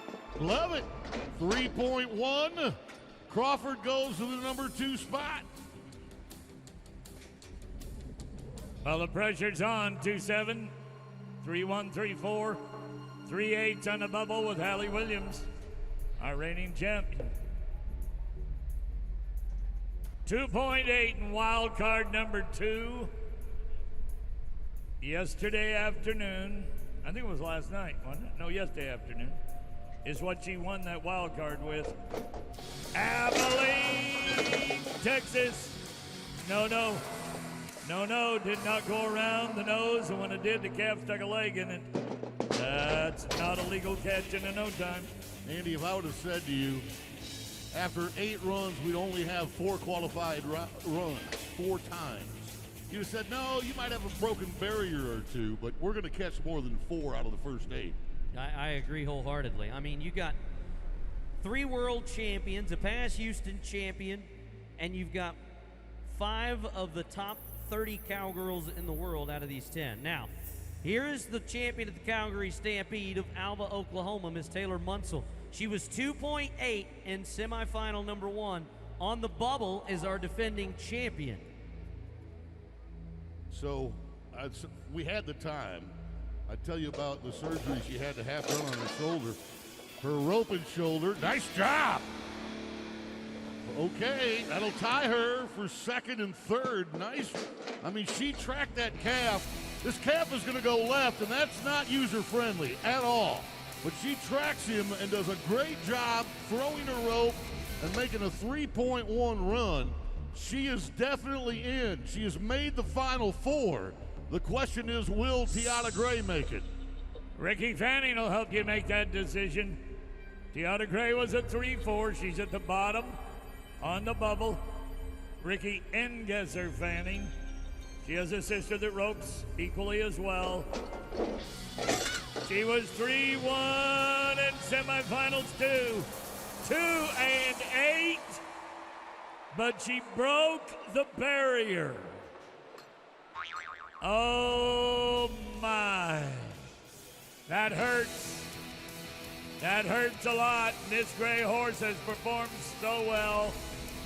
I think she knew it by the time she parked Old Gray. Ladies and gentlemen, it has been an awesome afternoon in the long round. Get ready for Macy Young, Taylor Munsell, Jackie Crawford, and Tiana Gray. There is the luck of a bad draw for Jordan Joe. Hallie, it's been fun, and you've been a great champion. That is Journey's mom right there. Here's who's advancing. We're going to have a brand new champion. Will it be Macy Young, Taylor Munsell, Jackie Crawford, or Tiana Gray? Thank you to Oxy for bringing us the breakaway ropers. It's going to get rough and rugged inside this room when the bovine go on with the bull riding when we return. See those busy men and women working the gates and setting up equipment? Say thanks to Cavender's Boot City for sponsoring our arena crew. What have you been doing? You want an autograph? You need to go by here. See that bulldogger? That's a fan zone. And it's brought to you by Texas Farm Bureau Insurance. There's 2 of them. One at section 103 and 124. Go by, take a picture, get an autograph, pick up a Rodeo Houston buckle. They're happy to see you today. Oh, there's some great kids up there. Look at that. Mom, get the picture.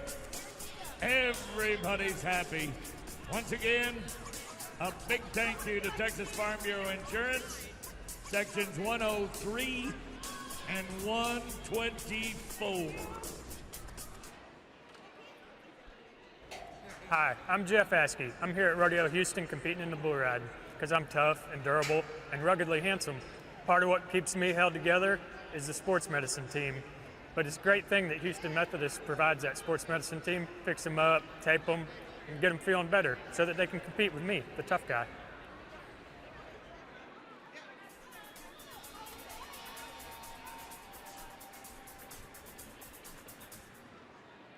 Everybody's happy because we're back and there's bulls in the bucket chutes.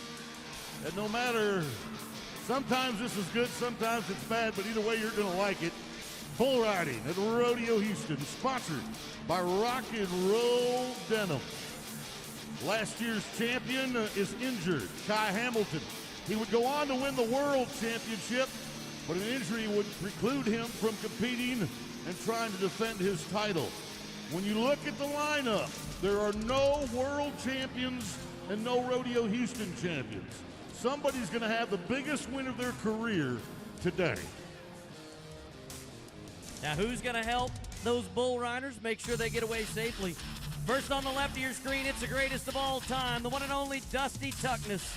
In the middle, the Wyoming Cowboy and a national finalist, Mr. Nate Justice. And the man on the right, that is the fastest man on cleats, Bo Sheets. Ladies and gentlemen, then there was one, the one and only Leon Coffey. That's our Hall of Famer. Hey, folks, hold on just a second, Leon.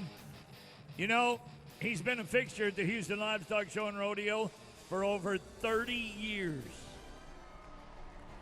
Yep.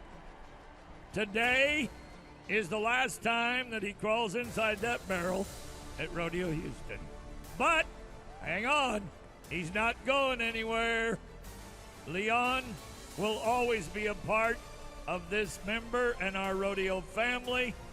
He'll be with us every day, doing things that mean the most to him, making people happy. 31 years. The Hall of Famer. Let's hear it, Leon Coffey.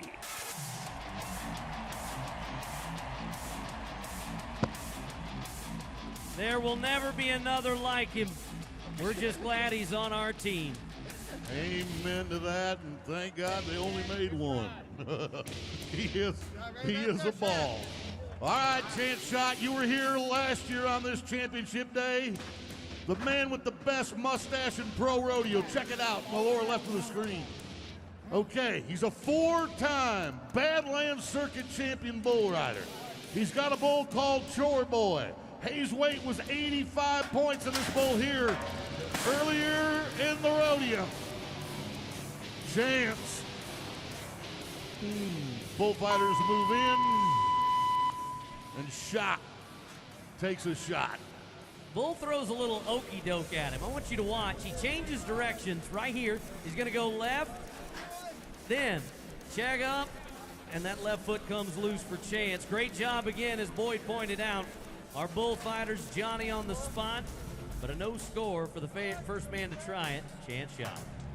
All right, Braden Richardson, in the last 48 hours, you have impressed me twice. Ladies and gentlemen, he was a wild card winner.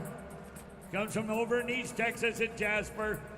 This little bull today is only 5 years old. Ought to turn back to the right. His name is Ramrod. They've already bucked him twice here, and he bucked them off, Boyd, both times. Folks, this bull's only been bucked 8 times in his life, but nobody has ridden him. So we could make history. This bull has a 100% buck-off rate. But if Braden Richardson of Jasper, Texas, rides this bull in Houston, Texas, he will make some history as the first man to ever ride the Ramrod. Now, he was 84 points on a bull called Mayhem, and that bull causes mayhem, but he got away from him okay. Let's see what he can do on the Ramrod. Jay Strauss Claire, Cody Teal, both have come down. Oh, he got stepped on the thigh. Oh, this bull steps right on his thigh. There's no vest there. Those shafts offer a little protection, but not much. Watch this. Right there. Ooh. Or did it hit him right in the belt buckle? I do believe this is going to leave a mark. Thank God for belt buckles. Yeah, it hit him in the belt buckle. That could have been a lot worse. Well, the next cowboy you're going to see, Josh Frost, had to get on 3 bulls in the wild card. We asked him about it. It was honestly awesome. Coming back from an injury, and the first couple bulls here didn't go good, and so I guess it just took them in running 3 in back-to-back to get everything warmed up. But we've just been building momentum every chance we get, and we're ready for the finals. They're probably disappointed they let this guy slip in. Yeah, I know. This is White Wedge underneath him. Get your right foot over. It didn't work. You try to ride bulls with your feet come loose, your bum's gonna go away. There's your bullfighters. That bull looks like he's mad, but he's just talking to him. Yeah, he's slobbered. That bull is slobbering. See the slime coming out of his mouth?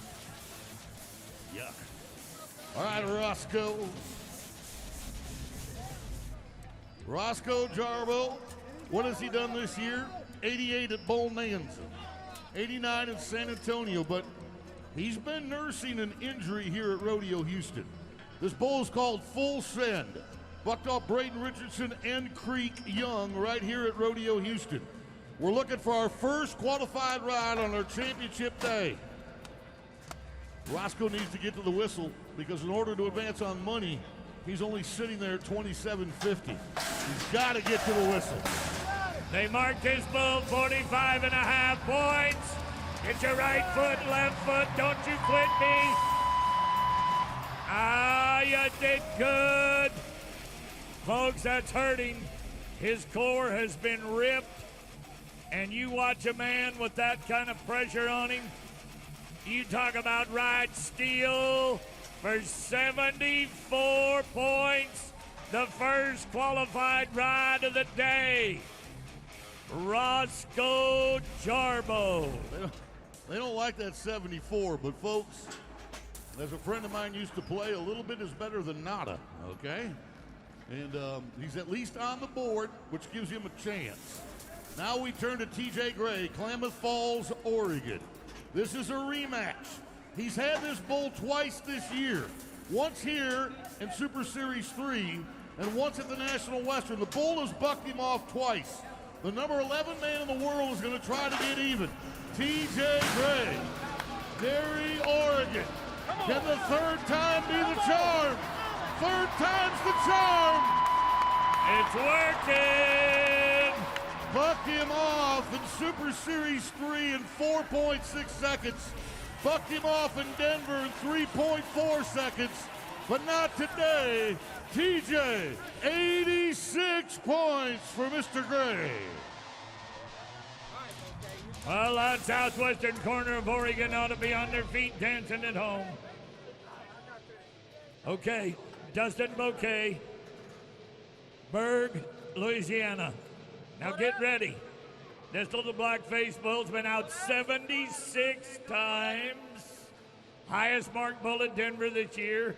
They call him the Soccer Mom. Ready? We're good. Let's see where that works. Now you got a 30-year-old bull rider, number 9 in the world, who's 19th last year. He's qualified as the champion at Waco already this year. In Super Series 4, Braden Richardson got bucked off this bull. That'll tell you just how good it is.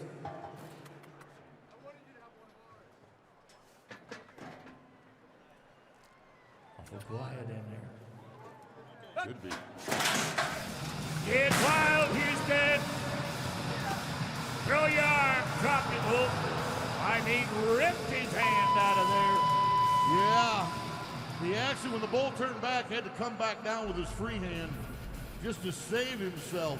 The bull's turning back to the left on a right-handed bull rider. That's away from his hand. But look at his feet. He does a great job of keeping his feet up on the rope until the bull throws that belly roll at him. That wasn't any fun at all for Dustin Bouquet. Now look out. This could be money, folks. Creek Young won $100,000 last week at the American in Arlington. The Rogersville, Missouri Cowboys, number 2 in the world. Midnight Flyer. That's the name of the bull. Turn it back to the left. Under Creek Young. Do it. Stay there. You got it. That's your third qualified ride of the finals. And Creek Young. When you ride them like this, you'll get a score that matches your talent to the top of the board, 86.5. You watch a super talent from a Resist All rookie 3 years ago, and he went right on to the NFR. That kid can ride, and he's going to continue to do it. All right, Tristan Hutchings. This is a rematch. He was 80.5 points on this bull here. Folks, this kid from Montview, Idaho, has been a big champion in a lot of places out west. Red Bluff, California, to be one of them. But this bull has already bucked off the world champion, Cody Teal, right here at Houston. His number is 9. They call him Broken Dreams. Of the 5 times he's ridden, 4 times were by left-handed cowboys. So the good news is Tristan rides left-handed. Now this guy won the college national championship almost 3 years in a row, but he won it his sophomore year and his senior year, finished second his junior year. At the 2022 NFR, he won 4 go-arounds. That's like hitting 4 home runs in a World Series or scoring 4 touchdowns in the Super Bowl. It is so tough to do, and when you do it, it's just sets you apart as a dominant performer. Hutchins, 24 years old, 5th year as a pro, 2 trips to the national finals on Broken Dreams. I do not believe we have seen the best of Tristan Hutchins yet. And once he rides his bull, he'll jerk that helmet off. He'll give you a thumbs up, so help him ride right now. Oh! All right, 1 jump. And this is when we say 1 jump. Oh, no championship. That was like cracking a bullwhip right there. Watch Bo Sheets step in front of this bull's right horn. Right here. He said, here, take me. Good job, bullfighters. Yeah, and that bull is wanting to take a victory lap. So here come our picket men as Tristan tries to regain a little bit of where he's at. See that Brahma hump on that bull? There's Dusty Tuckness taunting. He said, remember who I am. I'll go when I want to. So Tristan is still in the top. Tristan is still in the top 4 on money won. So at $9,000, if nobody else rides, Tristan would make it to the championship round. But 1 more qualified ride, and Tristan will be knocked out of the championship shootout. Anybody here from Montgomery, Texas? I thought so. Here is your 19-year-old Jax Mills. The bull, easy to ride. Sorry. His name is Mellow Yellow. Bull's going, I thought you were ready to go. He's just going to jump right up. Excuse me, the only time he's ever been ridden was by Caden Brunt, Ford 85. Good. You better get your left foot in if he's going to come the other way. All right. Little bull theory as he hops away on 1 sore foot. Little bull theory. Watch this bull. This bull knows what he's doing. He goes, didn't work. Belly roll him and drop him. Yeah. You don't think they could, if they can feel a fly on their hip so they swat the tail at it, you know they could feel a 150-pound cowboy. That scare you a little bit, Leon? Yeah, I know. It's okay, buddy. All right, stud. Jeff Askey, what a resume. But Rodeo Houston for a 36-year-old bull rider, folks. You don't want to go up above, do you? And this guy is getting better every year. A 6-time national finalist. He's got a bull called Dirty Mike. He had this bull in Sykeston. Get off the rack just a little. No luck at the JC Boot Hill Rodeo. Dirty Mike is 42 and 17. If he rides, Tristan's gone. He's gonna ride him. He's gonna ride him. Are you kidding? He's gonna ride him 7.3 seconds. Look at the look on his face. 1 more round would have done it. Everything in good shape. That left foot a little loose. Right here. Ooh, right foot come loose. When your head comes back, that rips your core wide open. Give him a hand for the try, folks. Give him a hand. That's a great guy. Well, Leon, it's been a great day, my friend. No tears. Look at this. What can you do in 8 seconds to win $50,000? Well, you'll put your body at risk. That's one of the things you'll do. And like I said, in the bull riding, it's either really good or really bad, and either way, you'll enjoy it. Right on the belt buckle. You talk about a gut punch. And Roscoe got us all started with a 74 ride, and that 74 ride was going to be good enough to give him a chance at the 50,000. Oh, knuckle bumping. Even though he's injured, thumbs up. The elations are real. Here are your advancing Cowboys. Creek Young, TJ Gray, Roscoe Jarbrough, and Tristan Hutchins based on the money. All of that was brought to you by Rock and Roll Denim. Well, everybody stay where you're at, because when we come back, the tie-down roping will start the shootout round.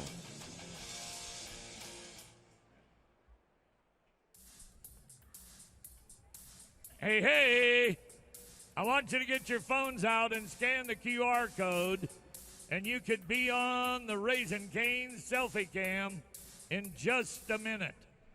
That's fun. Be sure and do that. By the way, Valley Sports has been showing and streaming all the rodeo performances live. If you want to go back and see them, get all the details on BallySports.com. Enjoy the rodeo on Bally Sports when you can't be here. Well, we want to welcome some lucky recipients of our Rodeo Acts of Kindness program. They have been moved down from the 6th level to these great seats, thanks to RAK participants, Mrs. Baird. All right, Houston, let's see you live on the Raising Cane's selfie cam. Oh, look at y'all. You're looking good out there. Yes, you are. The selfie cam, sponsored by Raising Cane's Chicken Fingers. Oh, there's some good-looking couples out there today enjoying the championship round of Rodeo Houston. And on the big screen, compliments of Raising Cane's and their selfie cam.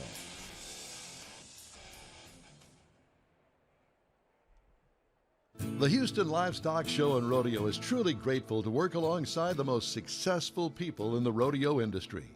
People that are known for their athleticism and knowledge of the sport and help elevate our show to impeccably high standards. Tonight, we are proud to induct 3 members of our unique rodeo family into the inaugural Rodeo Houston Hall of Fame. Mike Servey, founder of the Servey Championship Rodeo, is one of the most well-respected stock contractors in the world. For more than 50 years, Mike and his family have raised the finest, most well-cared-for animal athletes and offered them to our show.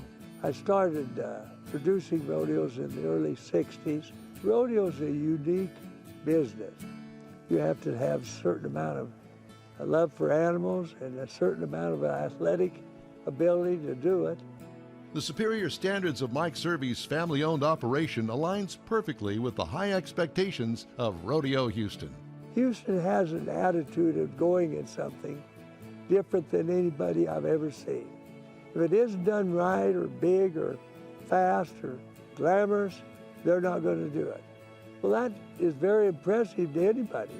His love for family and his grateful heart make him a perfect inductee into the Rodeo Houston Hall of Fame. It's a big, wonderful honor. Publicly, I tried to hold it down, but inside, privately, greatest thing could happen to me. Each year, rodeo athletes travel from around the world to compete at Rodeo Houston. There have been many success stories, but none that can top the performances of Charmaine James. In 1984, Charmaine began an unbeatable streak here, becoming the most winning athlete in the history of Rodeo Houston. So I've won 11 world championships, and the first 10 were won on Scamper. It was just probably when I was 6 and 7, started competing at those local shows. There were so many things that were there that were just God-given talents that you couldn't necessarily train for. One ride that Charmaine didn't train for was in 1985 at the National Finals Rodeo. She and Scamper started strong, but a piece of the horse's bridle was knocked off going through the gate. The next thing Charmaine knew, she was running the barrels at 38 miles an hour with no bridle. And I got off and we had him and they told me I won the go-round. Her inclusion into the Rodeo Houston Hall of Fame is well deserved. Hello, Houston. Howdy, everybody. We got a little extra Texas pride in us tonight. For more than 40 years, rodeo announcer Bob Tallman has kicked off Rodeo Houston with his friendly, familiar voice. The first performance was a bore. Camera was on me and going, "You country bumpkin, you don't deserve this." It was humbling, it was frightening, it was exciting. I want people to remember what I said, so I try to be different. If they like and trust me, and I'm believable, then they will believe what they see with their eyes. The 12-time PRCA Announcer of the Year has achieved many accolades, but learning about his induction into the Rodeo Houston Hall of Fame for once left him speechless. I have yet to totally absorb it. Almost gives me a license to step up bigger, bolder, more honestly, and vigorously. Congratulations to 3 Rodeo Houston champions, Mike Servey, Charmaine James, and Bob Tallman. You made the sport of rodeo better and will forever be members of our unique family and the Rodeo Houston Hall of Fame. Ladies and gentlemen, those 3 iconic legends are live in this building today. They are the very first inductees into our Hall of Fame. How loud will Rodeo Houston fans get for those 3 legends? That's Mike Servey, Charmaine James, and the incomparable Bob Tallman. Congratulations to all 3. So very, very deserved.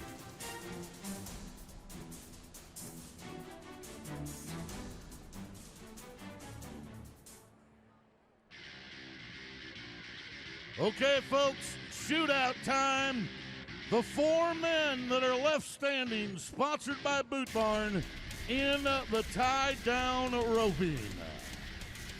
It will go in this order: Joel Harris, Ty Harris, Marty Yates, and Chance Thiessen.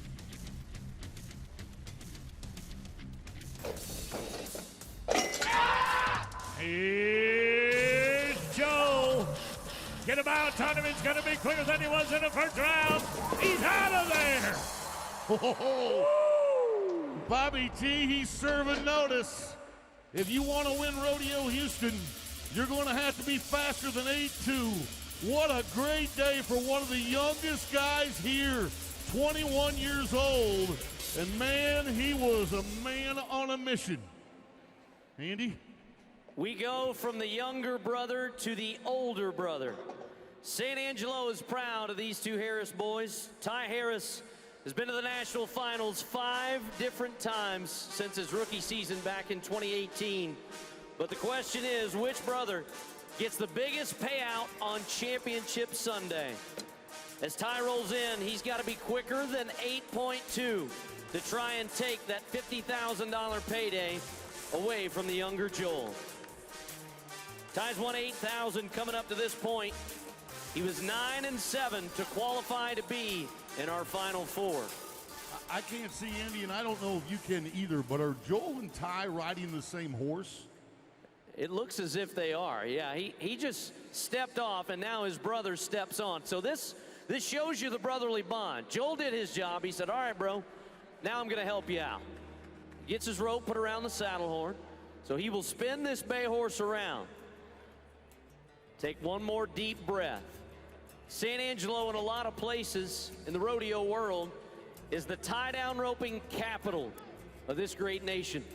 It's the only place where I've ever seen a standing ovation for this event, as the 2 brothers from Tom Green County will now battle it out to take one of the most coveted titles in our sport. And you know, if he's got to get beat, if Joel's got to get beat, he'd prefer it be Ty. 8.1. There's a nod to the head. He gets out from behind the barrier line. The catch is good. Calf standing when he gets there. Texas talent doing it here. What? We have a tie at the top with both the Harris boys. Look. Hold on. Look at this. So, here's the thing. Here's the thing. If they hold on and tie, they both got to rope another calf, which means that bay horse has got to make 2 more runs if we're stuck with a tie. Oh, that is so awesome. You can't script that. Hollywood couldn't script that. I don't think that bay horse would mind it. I bet he could make 5 in a row like that. All right, let's go north to Erath County. Texas again, Marty Yates. Ladies and gentlemen, this could be the run today that puts him over the $2 million mark. $2 million. Fiesta champion, every major rodeo champion in America, and a few in Canada as well. You talk about intense. Let's do it. All right, now to go watch him on the ground. Here's where he's going to make up for it. It's got to be a wrap and a hooey. He's out of there. 8-7. I was hoping for an 8-2. Yeah, well, that's still worth $17,500 as a third-place finisher. That's where his total money would be at. So Yates, with the 8-7, gives away to the final man to try to make this happen. Folks, as I said, this will be the biggest win of this young 21-year-old Cowboy's career if he could tie a calf at 8-1. Chance Thiessen, Elk City, Oklahoma. As I told you before, he was 7-3 in San Antonio. He was 8-1 at the National Western in Denver, and he was 8 flat at the National Western in Denver. So you're saying there's a chance? Yes, there is. I don't know how many of you have ever watched this type of bracketed competition and then a short round behind the long.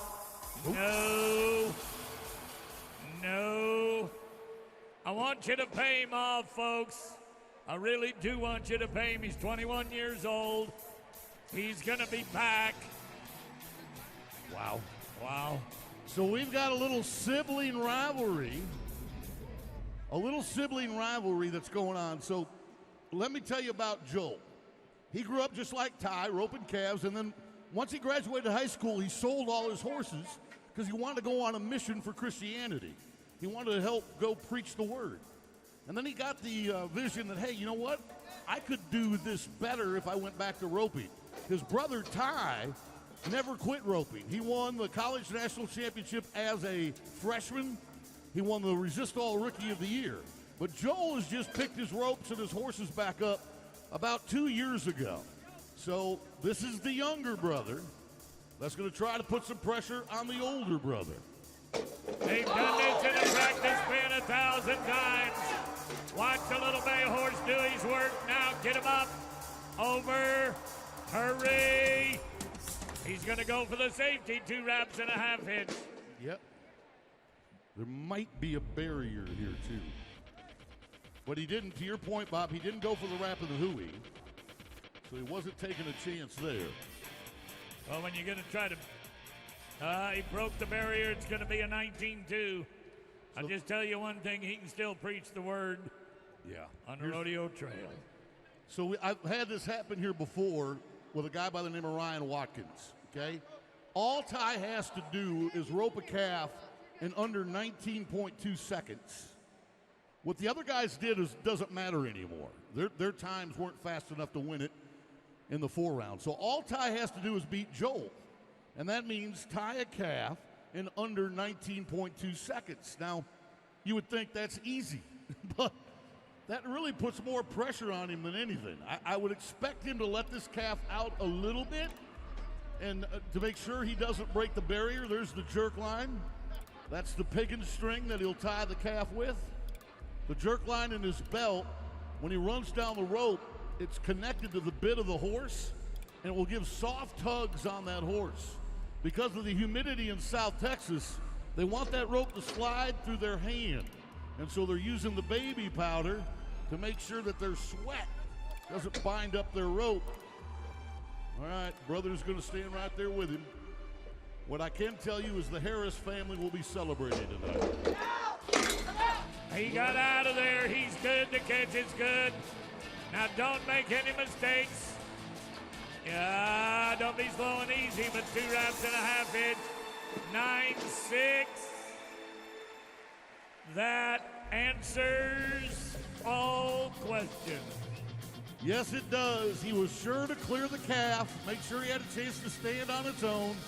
Did the full wrap, didn't risk anything, and he is now going to have won at Rodeo Houston, folks. That man at this rodeo will win $58,000.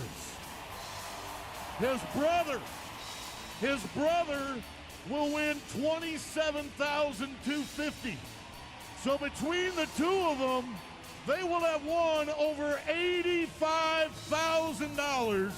The two Harris brothers from San Angelo, Texas. And it was Ty Harris first, Joel Harris second. Yates gets the 10 grand, Thiessen 5,500. And on the arena floor, they're gathering everyone for the presentations.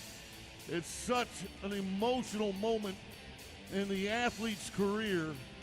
I will guarantee you this will rank up there with Ty Harris with the American, where he won $500,000. And let's go down to Patty Smith. She's got Ty. I certainly do. Ty, can you even begin to take us through the emotion of what you're feeling right now? I can't even explain it. Last year, Braden, my brother, fell off here, and it hurt me so bad to watch that happen to him, and he had a long year after that.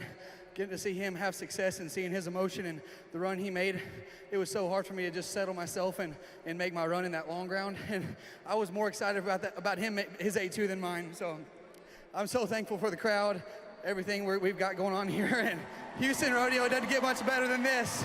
So thank you to everybody.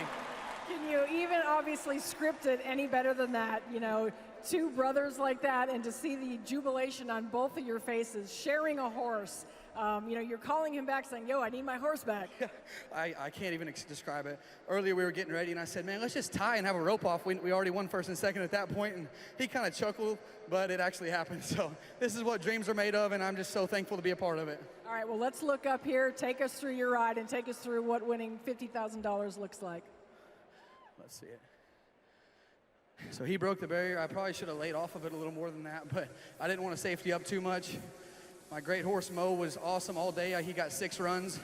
I just wanted to make sure they stood the calf up, took a deep breath, and tied him down and collected my $50,000. And what does a cowboy do with $50,000 now? Where does that take you? I go to every single rodeo I can get to and try to make it to the NFR and rope for a gold buckle. All right, well, congratulations. Give it up for Ty Harris. Thank you, Patty. Ty Harris, congratulations. Pat Man Phillips, our champion, his family, and our president, Mr. Chris Bowman. That is Lindsay Chastain from Boot Barn. She's the events manager at Boot Barn, standing with Chris on her right. And there it is, folks. Boot Barn brought you the tie-down roping at Rodeo Houston throughout the entire run. Bareback bronc riding. You know how it works now, folks. Top 4 guys from the 10 round are coming back on some souped-up horses. Chevron brings you the bareback bronc riding.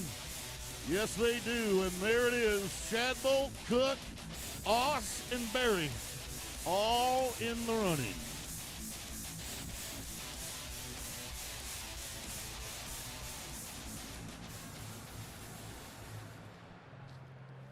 All right, we made a comment a little earlier about the whooping that this man has taken. Talking about Garrett Shadbolt, Merriman, Nebraska. We had him in the high flying. We've done everything we can do to try to hurt him.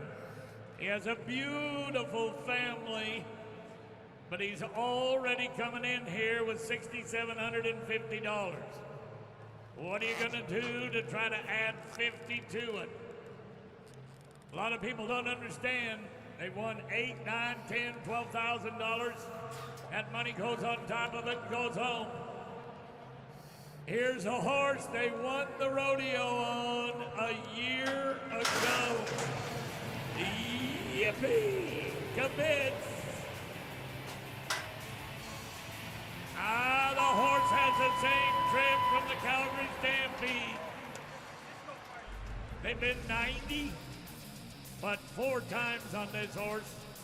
Clint Lay was just 89 on him the other day. Shadbolt, right close, 87 and a half. I'd say that's a pretty strong start, Boyd. It is, but it's not uncharacteristic for a 90 to win this, so we'll have to see what we're able to dial up. As we go now to a horse called Disco Party. This is an 8-year-old mare out of a world champion bucking horse named Graded Coconut. This horse bucked off Clayton Bigelow in San Antonio. Tanner Ross has had the horse twice. He's been 87 and 85. This time it's Cooper Cook. He's won $8,500. He's got to be 88 to take the lead. Oh no! One leg over the top of the mane, but it doesn't slow him down. The Western Texas College Cowboy, number 3 in the world right now. Gunning for that 88-point ride, but he's going to be a 1.5 points shy of it. And right there is where they spurred over the neck. And I tell you what, he did a great job of getting back in the middle. But at 86.5, he's a point shy. I'm not so sure that some of these young guys aren't starting to practice about spurring over the neck and getting back the next jump. All right, Tanner Ross.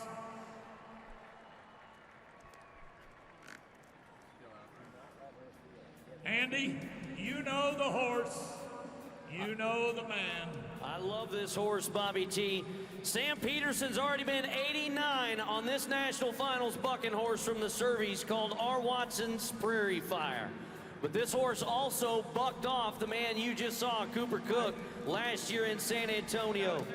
Tanner Ross, though he has a storied career, he has never won this event in Houston. He's creeping up on the $2 million mark after 8 trips to the National Finals Rodeo. He's been 85 twice this year, but he needs to be more than 87. 87 and a half. Oh, but we got some bad news. I see some yellow laundry here on the floor, fellas. Oh, I don't like to hear that, Andy. The mark out rule? Yes, sir. All right, does he hold his feet in contact through that first jump?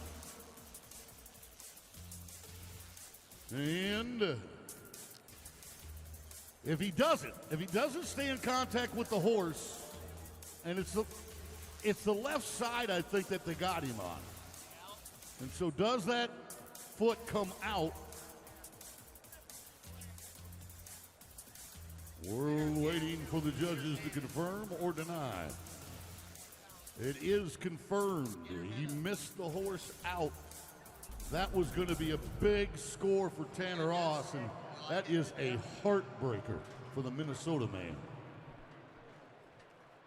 All right, a year ago today, this man, a Texan, a second-generation bucking horse rider, Late Barry, won it all.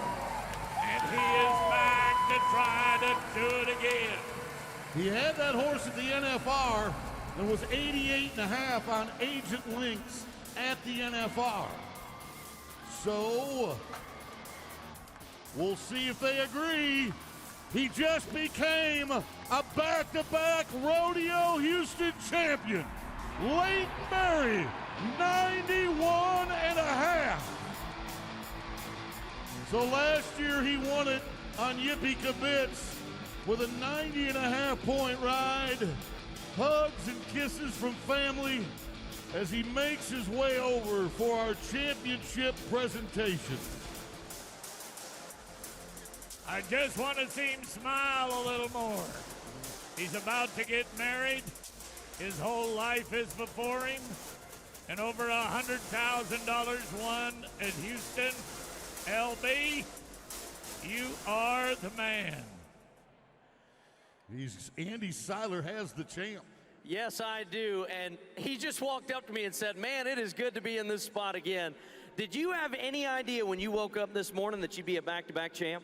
I knew it for a fact. You did. Now, tell us about the horse that you had drawn in the 10 round. That's a horse called Ain't No Angel. I've had a lot of history with that horse. Made some money. She accidentally broke my rigging. Got a little antsy in the buck and shoot, but my good friend, world champion Keenan Hayes, let me borrow his for both today, and can't thank him enough. I guess you ride a world champion's rig, and sometimes you ride like one. Well, we want you to be a world champion. Now, for the second year in a row, you won the title on a Calgary Stampede horse. Take us through this ride. I love this horse right here. This is my third time. He's always kind of beat me out of there. So today I was going to be really aggressive with my start. Watching it for the first time, I knew he had some stuff going on right there. And I just knew I had to keep my chin down, keep setting my feet hard. Hats off to the Calgary Stampede. Their breeding program is so amazing, and they don't make horses like that every day. Well, we could tell by the reaction and the look on your face that you were excited, and you got some fine folks here to share it with you. Let's give it up to our bareback riding champion, Leighton Berry, for the second year in a row. Well, Pat Man Phillips, our chairman of the board, our president, Chris Bowman, they're joining Bruce Niemeyer from Chevron. He's America's president, and Chevron and Bruce Niemeyer handing the buckle and the saddle to your champion for the second year in a row, Leighton Berry. $53,750 to the good, and another great day at Rodeo Houston for the champ. All of that was brought to you by Chevron. All right, you're watching him ride in 2x2. It's team roping shootout time. And all of this is brought to you by Mrs. Baird and KHOU Channel 11. Summers and Long, they're going to set the pace today. But you watch Smith and Rich. Yakwo, they were last to go. They're third out in this one. All right, Florida and Morgan Mill, Texas. This should not be a problem. Oh, yes. All right, the bar is set. The two #1 men in the world just rope one in a 5-4. Boyd, we're going to rope 4 just like that. Jake Long was the 2022 Rodeo Houston champion. So now the bar is set at 5-4. Let's see what happens with Jake Smith and Douglas Rich. Jake is 30 years old, Doug's 29. This would by far be their biggest win in professional rodeo history. Got to be 5-3. Here we go. And they did it. Come on, y'all. They did what they had to do. 5.2 makes them the team to beat. They were 6-6 in the 10 round. The final two teams to battle it out include a couple of brothers-in-law. J.C. Yakwo and Buddy Hawkins coming to the #2 position. Yakwo looking to get to his first National Finals rodeo. Buddy the millionaire, past champion of the National Finals rodeo. A long reach on the front, 2 feet.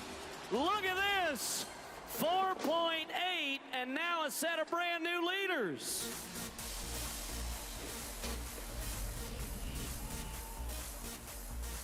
I love it. Not only when you get a new leader, but the forecast is perfect.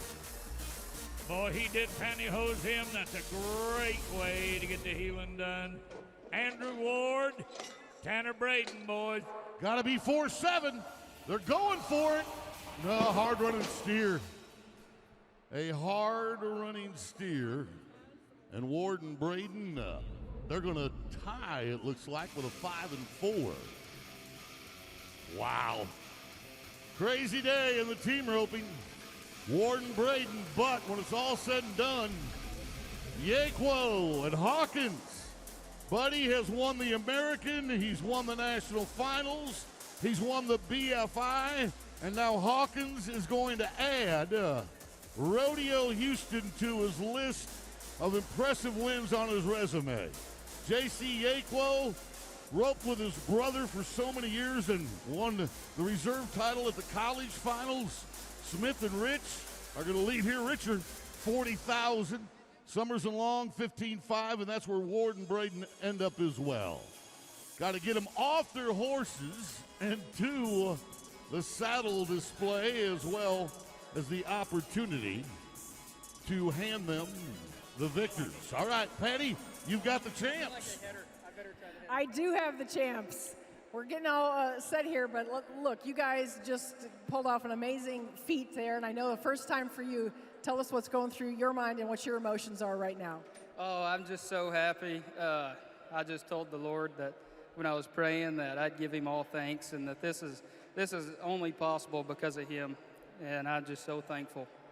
And Buddy, you know, for you, obviously to be out here, this is a new team. The first year you guys have done this together. What is that like to come in and try to kind of recreate that chemistry year in, year out? Well, I think chemistry is the key word there, you know, and for a long time I've thought chemistry was about, you know, thinking about the run alike. And so, you know, for us, we started grinding it out last fall. You know, Andrew, I was hoping we'd have a split and a rope off just like the Harris boys a minute ago, you know. I'm his biggest fan, but, you know, we roped for the last 3 or 4 Rodeo Houstons here. We weren't quite able to win it. But back to answer your question, I think it takes a lot of common ground inside and outside of the arena. And so for us, this is a huge win for us. I knew JC had it in him. I didn't think I did a great job today. Steer kind of trickled right, but made the run develop fast and mediocre heeling. And I'm so grateful. I've been coming here, I think 12 years I've been coming to this rodeo, and this is the first Final Four for me. And one of my all-time favorite days, favorite wins, and huge seasonal impact for us. You know, I've got family, kids, you know, the dollars are amazing, but then when you think about what this does for us in the world standings, chance to make the national finals rodeo is, you know, in our fingertips now. It's a great opportunity. Great fans, great rodeo, great ground. We're so grateful. All right, well, we are grateful to have you guys. Congratulations to both of you. Thank you, Patty Smith. Congratulations, boys. Warden Braden stepping in. Our chairman of the board, Fatman Phillips. There is Big Derek Etzel, our Houston Zone sales lead. And, of course, our president and CEO, Mr. Chris Bowman. Give one more hand. They did rope pretty. All of it was brought to you by Mrs. Bears and KHOU Channel 11. All right, Bronc Busters, your turn. And if it's anything like the bareback riding, it'll go down to the wire. Saddle bronc riding, sponsored by Energy Transfer. 4 men, Cole Elshier, Sage Newman, Lefty Holman, and Damian Brennan. All ready to duke it out. Sage trying to three-peat. I do believe if I wanted to draw a horse that was going to give me the shot, Cole Elcher, you have done it. Yes, he has, Bob. This is Womanizer. It's a world champion bucking horse. Brody Kress won Denver on this horse with a 91-point ride. One of the best Survey horses, if not the best Survey horse in their herd. Kress has got one he can be 90 on. Oh, excuse me, Cole Elshier. Here goes. Here you are, Badland fans. Come on. Look at Sat.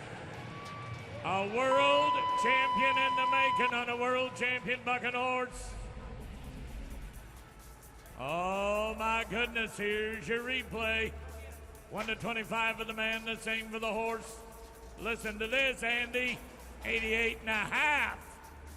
Can you beat us, Mr. Seiler? I've got some confidence down here, fellas, because Sage Newman has a rematch. Now, listen up. He's got a world champion bucking horse that bucked him off in San Antonio, so he knows what the ride is going to be like. It's a world champion bucking horse named Explosive Skies of the Calgary Stampede. Zeke Thurston was 91 points on this horse at the National Finals Rodeo, but Sage wants to win this title for the 3rd year in a row. Watch as the right-handed cowboy talks to the flank man, Goose, from the Calgary Stampede. Wants to make sure this is how this horse usually gets out of the chutes. He wants those feet to be in a good spot because this horse, you have to mark this horse out correctly, not just to keep yourself alive for the 8-second ride, but because the 8 seconds that follow are going to be one of the toughest tests of your career. He says, it's my time. The mark out is there. Newman battles it out, trying to win it. Come on, Houston, get behind your man. Did you see him reach to set his feet? That was hard, Andy.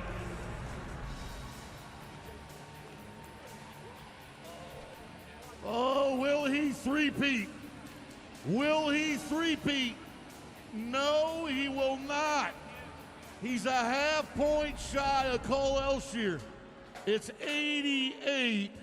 Folks, that is the 2-time and reigning Rodeo Houston champion, at least for 2 more bronc rides. Let's pay off Sage Newman. He's carried our brand with honor. All right, lefty.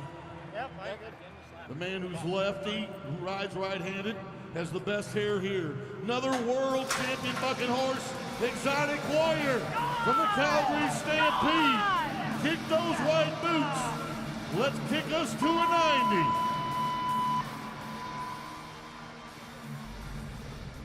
90. He had that horse in San Antonio. Was 87 points there. He's got to be 89 here, and he's done it. He's done it. Lefty Holman has taken the top spot. Wow. All right, having a rematch is to your advantage, even if they bucked you off. Even if they bucked you off, and there's the guy that's been 90 on him. All right, Damien. Aussie, Aussie, Aussie. All right, college fans, for Greg Rhodes and Western Texas College. This time,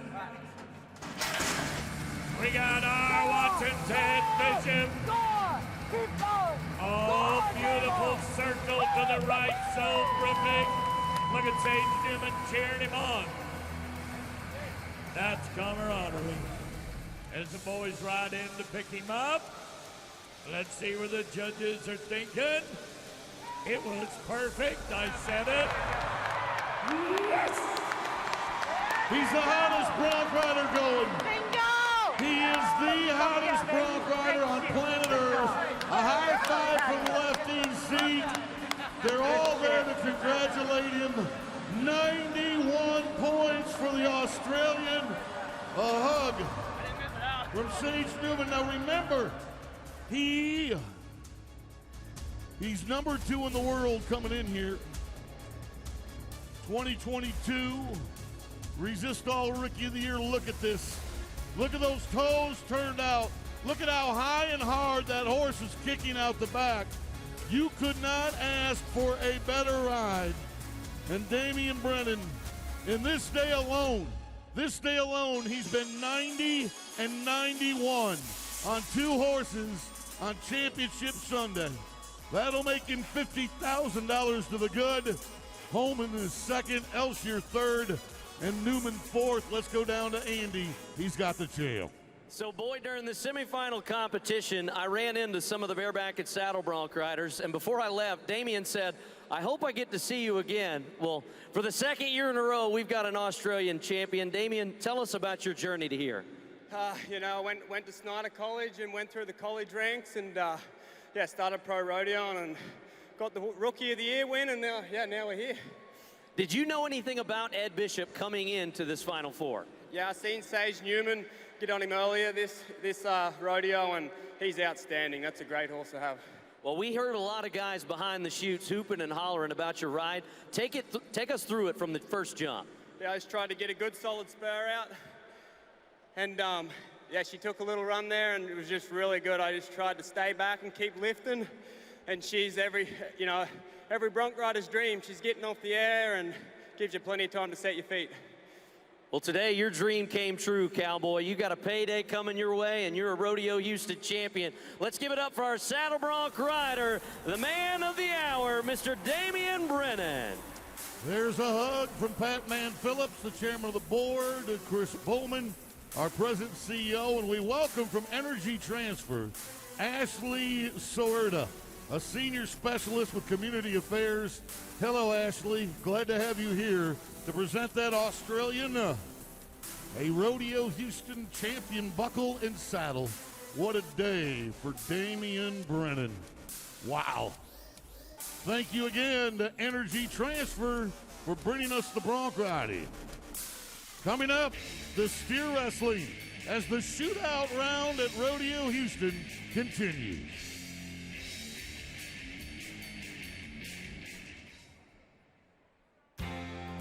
Life on the road of a rodeo athlete can be challenging. That's why United Airlines is thrilled to reunite rodeo families and bring them along for the ride. So professional bareback rider Richie Champion is a hometown success story. He graduated from Woodlands High School and went to Tarleton State University on a rodeo scholarship. But then he fell in love with a Canadian ice skating Olympian, and they welcomed a baby boy into the world just a few months ago. The only problem is that now that Richmond lives in Stevensville, Montana, so no matter where he's competing, he's a long way from home. Guess what, Richie? United Airlines wants to make sure that you and your young family are united more often. You were selected by your peers because they think you deserve this, and so do we. Congratulations to Richie and his family. They are today's Rodeo Reunited family, sponsored by United Airlines, and his traveling partner and friend, Caleb Bennett, standing right there with him. Yeah, they're family too. That's right. They're family too. Congratulations, Cowboys.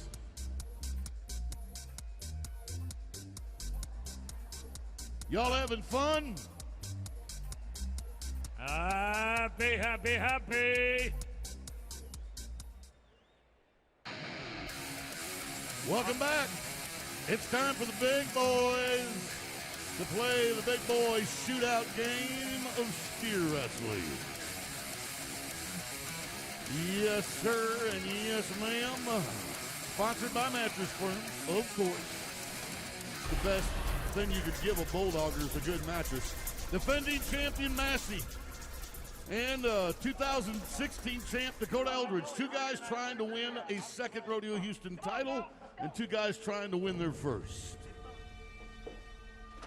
You know, we start with the defending champion, Dalton Massey, Hermiston, Oregon.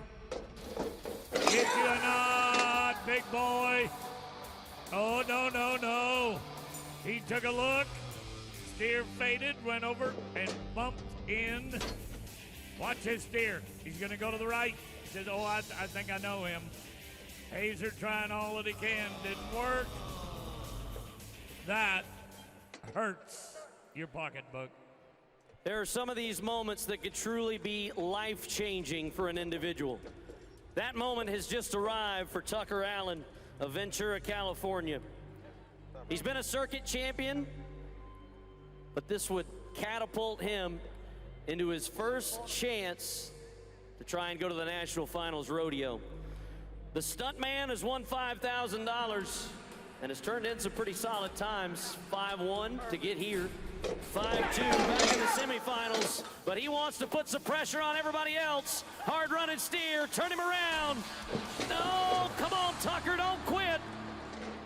And that'll round it out at 9-9. That leaves the door open, guys. Well, it not only leaves the door open, but we've said it in the team open as anything can happen. 9-9. He might win second. Could he win first, Boyd? It's hard to see that happening with this much talent still on the board. I mean, you talk about a game changer forever. Here's the number 5 man in the world, Stetson Jorgensen. He's, you know, when you ask him, if you read his bio, oftentimes reporters will ask, what's your favorite rodeo? And this man answers Rodeohouston almost immediately. And when they ask him why, he'll say it's because of the way they treat us. When we come here, they are so good to us, so kind, compassionate, and helpful. So he absolutely loves this rodeo. He's a 4-time NFR qualifier, a Central Wyoming College. That's where he competed on the intercollegiate level. 6'1", 220 pounds. Now, you say he only has to beat a 9'9", but really he's got to know Dakota Eldridge is right behind him. So he's got to keep that in mind as well. Trying to ease that horse where he wants him. Jesse Brown standing right beside him. There's your nod. Anything under 9, you're going to be fine. And it is. Uh-oh. What about the barrier? What about the barrier? Let's have a look at it. All right. He hits it. Did it break it? Confirmed. Broken barrier. You can see the little red part of that hit the ground. He's now 15-2. 9-9. Still at the lead. Wow. This could be the easiest 50,000 Dakota Eldridge has ever won. Second chance at being a Rodeohouston champ.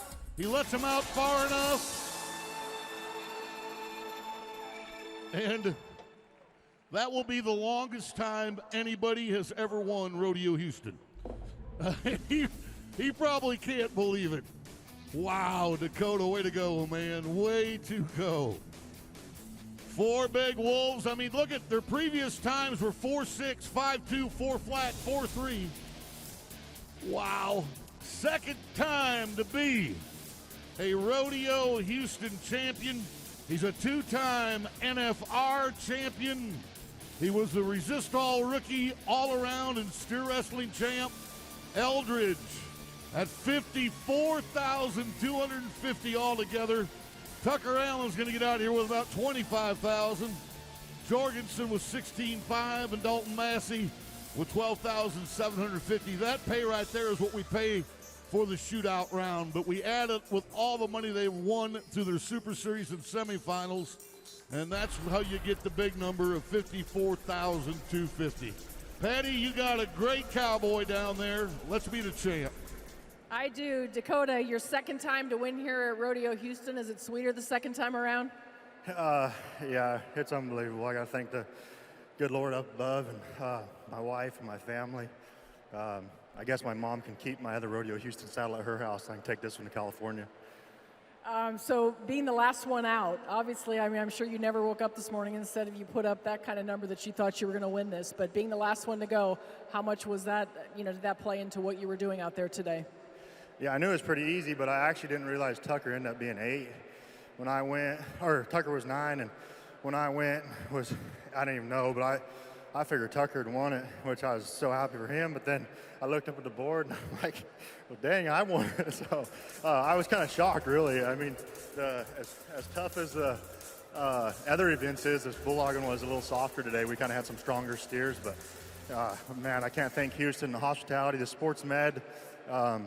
This rodeo is the best rodeo of the year. I mean, it's above everything. So thank you, guys. How important is it, something we were watching, how important is your hazer to you out there? Yeah, Tanner Milan was hazing for me. I rode Curtis Cassidy's horses, and can't thank him enough, and thank Tanner.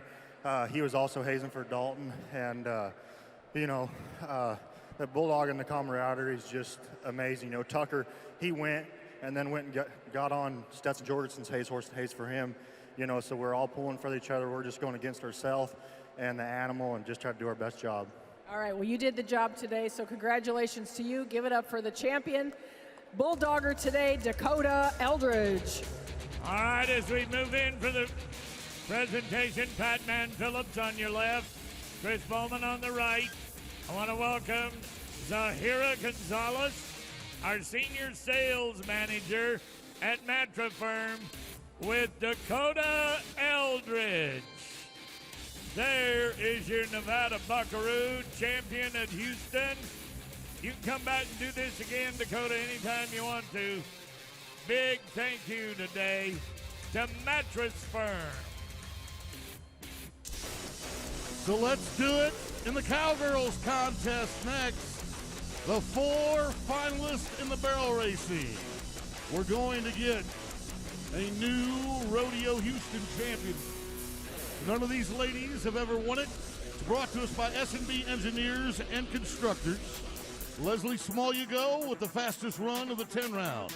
Megan McLeod-Sprague, Paige Jones, and the incomparable Lisa Lockhart.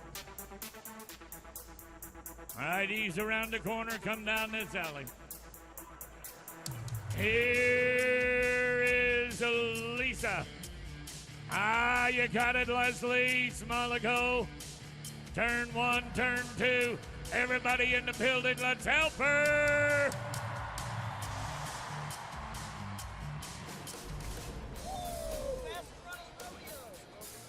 I'm liking it. Boy, 14:35. Fastest run of the entire rodeo. That's right, folks. The next one would have been Cassie Mowry with a 14:40, but Leslie just beat that. Wow. Now to Megan McLeod-Sprague. Here we go with Jagger. The Mama 2, around barrel number 1. Gunning for that 14:30. Ooh, no. So Megs is going to pick up 5 there. But just making it to the final 4 is quite an honor. 1994 for Megan. You just said it. Making it to the final 4 to a lot of ladies would be a one-time win. Can she be the fastest run of the rodeo? Paige Jones of Wayne, Oklahoma. The 2020 Resistol Rookie of the Year, who qualified to her first national finals rodeo last season. The Oklahoma Cowgirl holds the horse out. It's still up. Keep on going. Come on, Texas. The Oklahoma lady needs your help. Let's ride. Can she do it? 14:71. Now it comes down to South Dakota, gents. Well, thank you, young gent. Lisa Lockhart, the winningest lady in the history of the WPRA. $3.3 million. Folks, she's a Houston champion from 016. Watch the buckskin mare. Watch. Yes. Okay, Mom, you can do this. Are you ready to help her win another 50? We're going to do it right here. You're okay. You're okay. 14:54. That'll put her second. That's second. She's still going to win nearly $30,000. Wow, Leslie Small-You-Go, you today have done it all. Well, she's no stranger to winning. She's been to the national finals in 2022. I watched her win Cody that year. She was the runner-up in Cheyenne. 50,000 for Small-You-Go, Lockhart, Jones, and Sprague, all leaving town with more than 5 digits in money when you add it all together. Andy Seiler, you've got our champion barrel racer. I do, and Leslie, tell us a little bit about the horse you ride, because your runs continue to get faster each and every round. He's just amazing. I got him as a 3-year-old off the track, and I trained him by myself, and I used the rein and training that I used to train, so now he just puts it in the dirt and turns. Did you realize that your time in the championship round was the fastest run of the rodeo? I can't even put it into words. I'm so excited for him. I'm so proud of him. I can't even put what this means. It's just a blessing. Can you tell us what your horse's name is? Because we want to pay both of you off. His name is Gus, and the world to me. Well, congratulations, Gus and Leslie Smoligo, our champion of the barrel racing in 2024 at Rodeo Houston. A hug from our chairman, Pat Man Phillips. Chris Bowman on the far right. The man with the buckle is Jeff Sipes, the Chief Executive Officer of S&B Engineers and Constructors. They were so proud to sponsor the barrel racing. Oh, this is an emotional moment for Leslie. Congratulations, Cowgirl. We're all so very happy for you. She will be moving to number 1 in the world with $58,000 out of Rodeo Houston alone. Again, thank you to S&B Engineers and Constructors. All right, don't anybody move. We're going to go right on with the ladies in competition. This time with the breakaway roping. And it is sponsored by Oxy.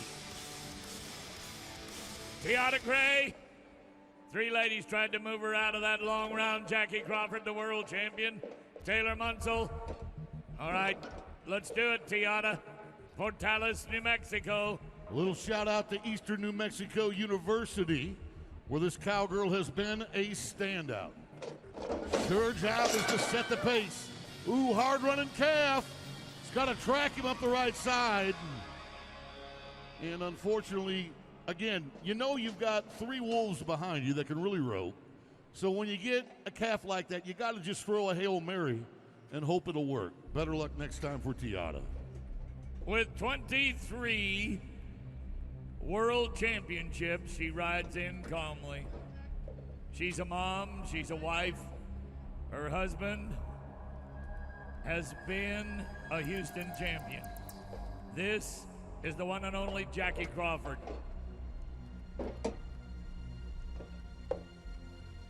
There's the nod. Now we're going to see what the champion does with it. Woo! 3-7. I just don't have a problem in a short round with that, buddy. It's a solid time, guys, but you both know the 2 next names to come in the breakaway rope and have beaten that time in multiple occasions. In fact, Taylor Munsell, if you go back to her semifinals, she was 2.8. She was 3.1 to advance to our shootout round. This cowgirl's been to the national finals 3 different times. Calling Alva, Oklahoma, her home place. She won the Calgary Stampede, reaches out, but it is an illegal catch. The calf steps through the loop, and so it will be a no time for Taylor. Wow. 1 lady standing with 1 lady to go. So when we opened this rodeo today, I talked a little bit about Macy Young. Andy and I remember back 10 years ago when she won the college national championship as an all-around champion and a breakaway roper. But what she's done at Houston, she's never finished second. Every time we've asked her to rope a calf, she's finished first. That's why she's won over $12,000 coming in. To ask a lady that's never roped a calf in this building in more than 3 seconds to beat a 3-7, here we go. Macy Young, no! 3 misses. And only 1 catch. We all sweated that 3-7, but maybe there's a reason that Jackie's a 23-time world champion. She knows when to take her chances, and she knows when not to beat herself. Wow. I cannot believe this happened to Macy. Calf ducked to the right. She felt like she had to reach, and the look on her face will tell you everything you need to know. Oh my gosh, she's still going to finish second and win over $23,000 while she's here. But Jackie Crawford will join her husband Charlie as Rodeo Houston champions. $50,000 to the good for the 3-7 for the 23-time champion of the world. Patty, you've got our champ. I do, and to be a 23-time champion of the world, but to be standing here, you look so excited like you're in disbelief. Tell me what your emotions are. What are you feeling right now, Jackie? Oh, this is one of those dream come trues. I watched my husband win this rodeo, and so Now I get to win it. Hopefully our kids get to win it one day. And so this is definitely a bucket list. I'm not going to pro rodeo much longer. And I said, I will not quit until I try to get Houston under my belt. So thank goodness. What's your plans if you're not going to do it much longer? What's your plans? You know, spend time with my kids and let them grow up. And hopefully they want to grow up in this industry and stay in the rodeo business. And so I'd love to be able to support them and do no matter what they want to do. I just want to go spend time with them and my husband, and just time with the family. Well, it's not many times that you ever hear 23-time world champion before someone's name, but you had kind of touched on it, to have your husband be a world champion here, or to be a Rodeo Houston champion, for you to be a Rodeo Houston champion. What is it that makes this one so special outside of that big check? Oh, this, right down from every volunteer here is just so amazing. It's so fun. Every time we pull up, you feel welcomed. The fans are amazing. I mean, this is one of the coolest atmospheres we ever get to rodeo in, and my goodness, to get to take home the saddle and the buckle is so awesome. What do you say to the next generation of young girls out there that are watching you do this, walk away with this, and be as successful as you are? Oh, if you love it, do it. Give it all you have, because it's worth it. All right, it is worth it. It is worth it today to Jackie. Give it up for today's champion, Jackie Crawford. Thank you, Patty Smith. As we step into position right here, representing Oxy today, Sam Lamardo, Director of Community Relations and Employee Engagement. Chris Bowman on the right, Jackie, of course, and the chairman of the board, Pat Man Phillips. What a beautiful picture. As we say thank you to Oxy.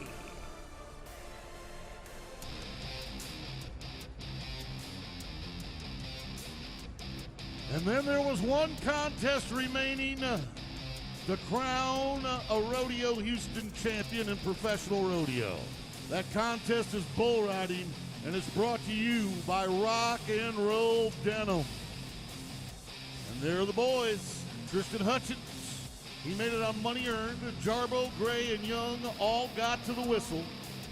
This should be interesting because these are some really good bulls in this Final Four.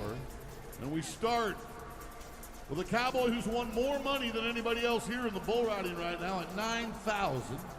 This is the aforementioned Tristan Hutchins. And he's got a bull called Stone Cold. Big chest. Now this bull bucked off Josh Frost at the National Western. Bucked off Creek in San Antonio. The bull has an 87% buck off ratio. He's only been ridden twice in 15 attempts. Two-time college national champion. Two-time NFR qualifier. Houston, let's see if we can do something maybe we've never done before. Let's ride all four of these bulls. Love that. Let's go. When the gate opens, let's go, fans. Left foot, gonna turn him loose. Bullfighters, just fan that little black bull out the gate. Hey, Tristan, you're gonna be fine. Andy, they smoked us once. See if you can put us on the board. I love where you're going, Bobby T. Roscoe Jarbo.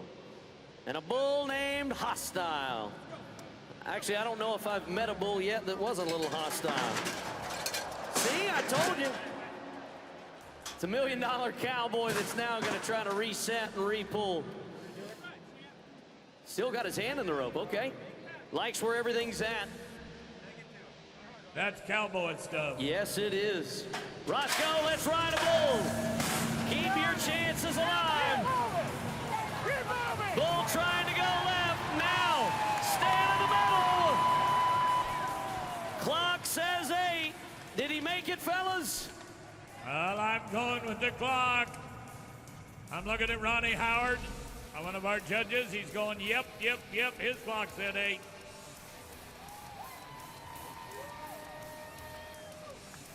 How about 82, Andy? Oh, no. Wait, 82 with a re-ride option. Do you take it? Yeah, I wouldn't. Me neither. I don't. He's beat up. He's been in the sports medicine room more than he's been, in his hotel room. So at 82, you got to feel pretty good of getting at least maybe second or even third, which is a good check. But when you're beat up like that, to get on a third bowl in one day would just be a ton to ask. All right, TJ Gray. He's got a bull that bucked off both Creek and Roscoe. This is Short Grub. They do not ride this bull very often. Short Grub. Get out of there.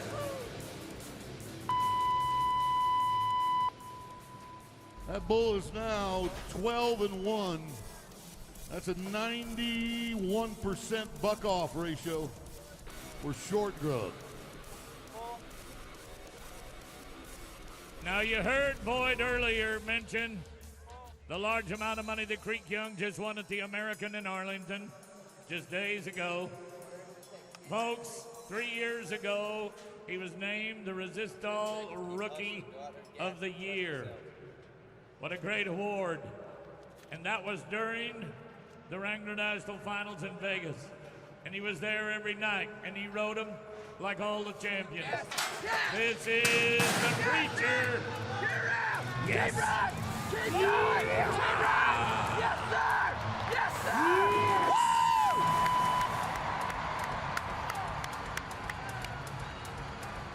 He might win $150,000 in the last 2 weeks. $100,000 last weekend, and it looks like another $50,000 this weekend. 87 points, and Creek Young has survived the Predator. The bull goes away from his hand. Those are the toughest ones to ride. Requires a lot of balance, and boy, did this kid show his balance off. 3 times to the National Finals Rodeo, and the Missouri Cowboy, Creek Young. Wow, I'd like to be his agent because I know he won $100,000 last weekend, 50 grand more this weekend. He should go shopping. Jarbo will win another 20 grand for his 82-point ride. Let's go down to the arena floor. Andy has the champ. Creek, you have been on a serious heater. You came in number 2 in the world, and now that you've ridden this bull, we're going to add a truckload of cash to your total. Why have you been so hot lately? I said in Fort Worth I was going to go to the big rodeos and try to make them count. I've been in these short round situations past couple years, haven't been able to capitalize. Decided I was just going to show up to the big ones and make them count. Got the good Lord riding with me everywhere I go, so all glory to him. All right, buddy. Well, you made a big one count today. I want you to talk us through this ride, okay? Talk us through this short round ride. Well, it's actually the same bull I got on in the semifinal here, and kind of stretched me out at the end and stomped on my back and on my head a little bit. I was out to get him today, wanted to finish stronger, not let him get me down right there at the end, and that's absolutely what happened. Well, the revenge was sweet for you, brother. 87 points, the champion here at Rodeohouston. Let's give it up for the one and only Creek Young, your bull riding winner. Pat Man Phillips, the chairman of the board, Dr. Chris Bowman, president and CEO, on behalf of Rock and Roll Denim, presenting the buckle and the saddle to a very wealthy bull rider. He's 150 grand within a week, 8 days. That is just awesome. Rock and Roll Denim brought you the bull riding.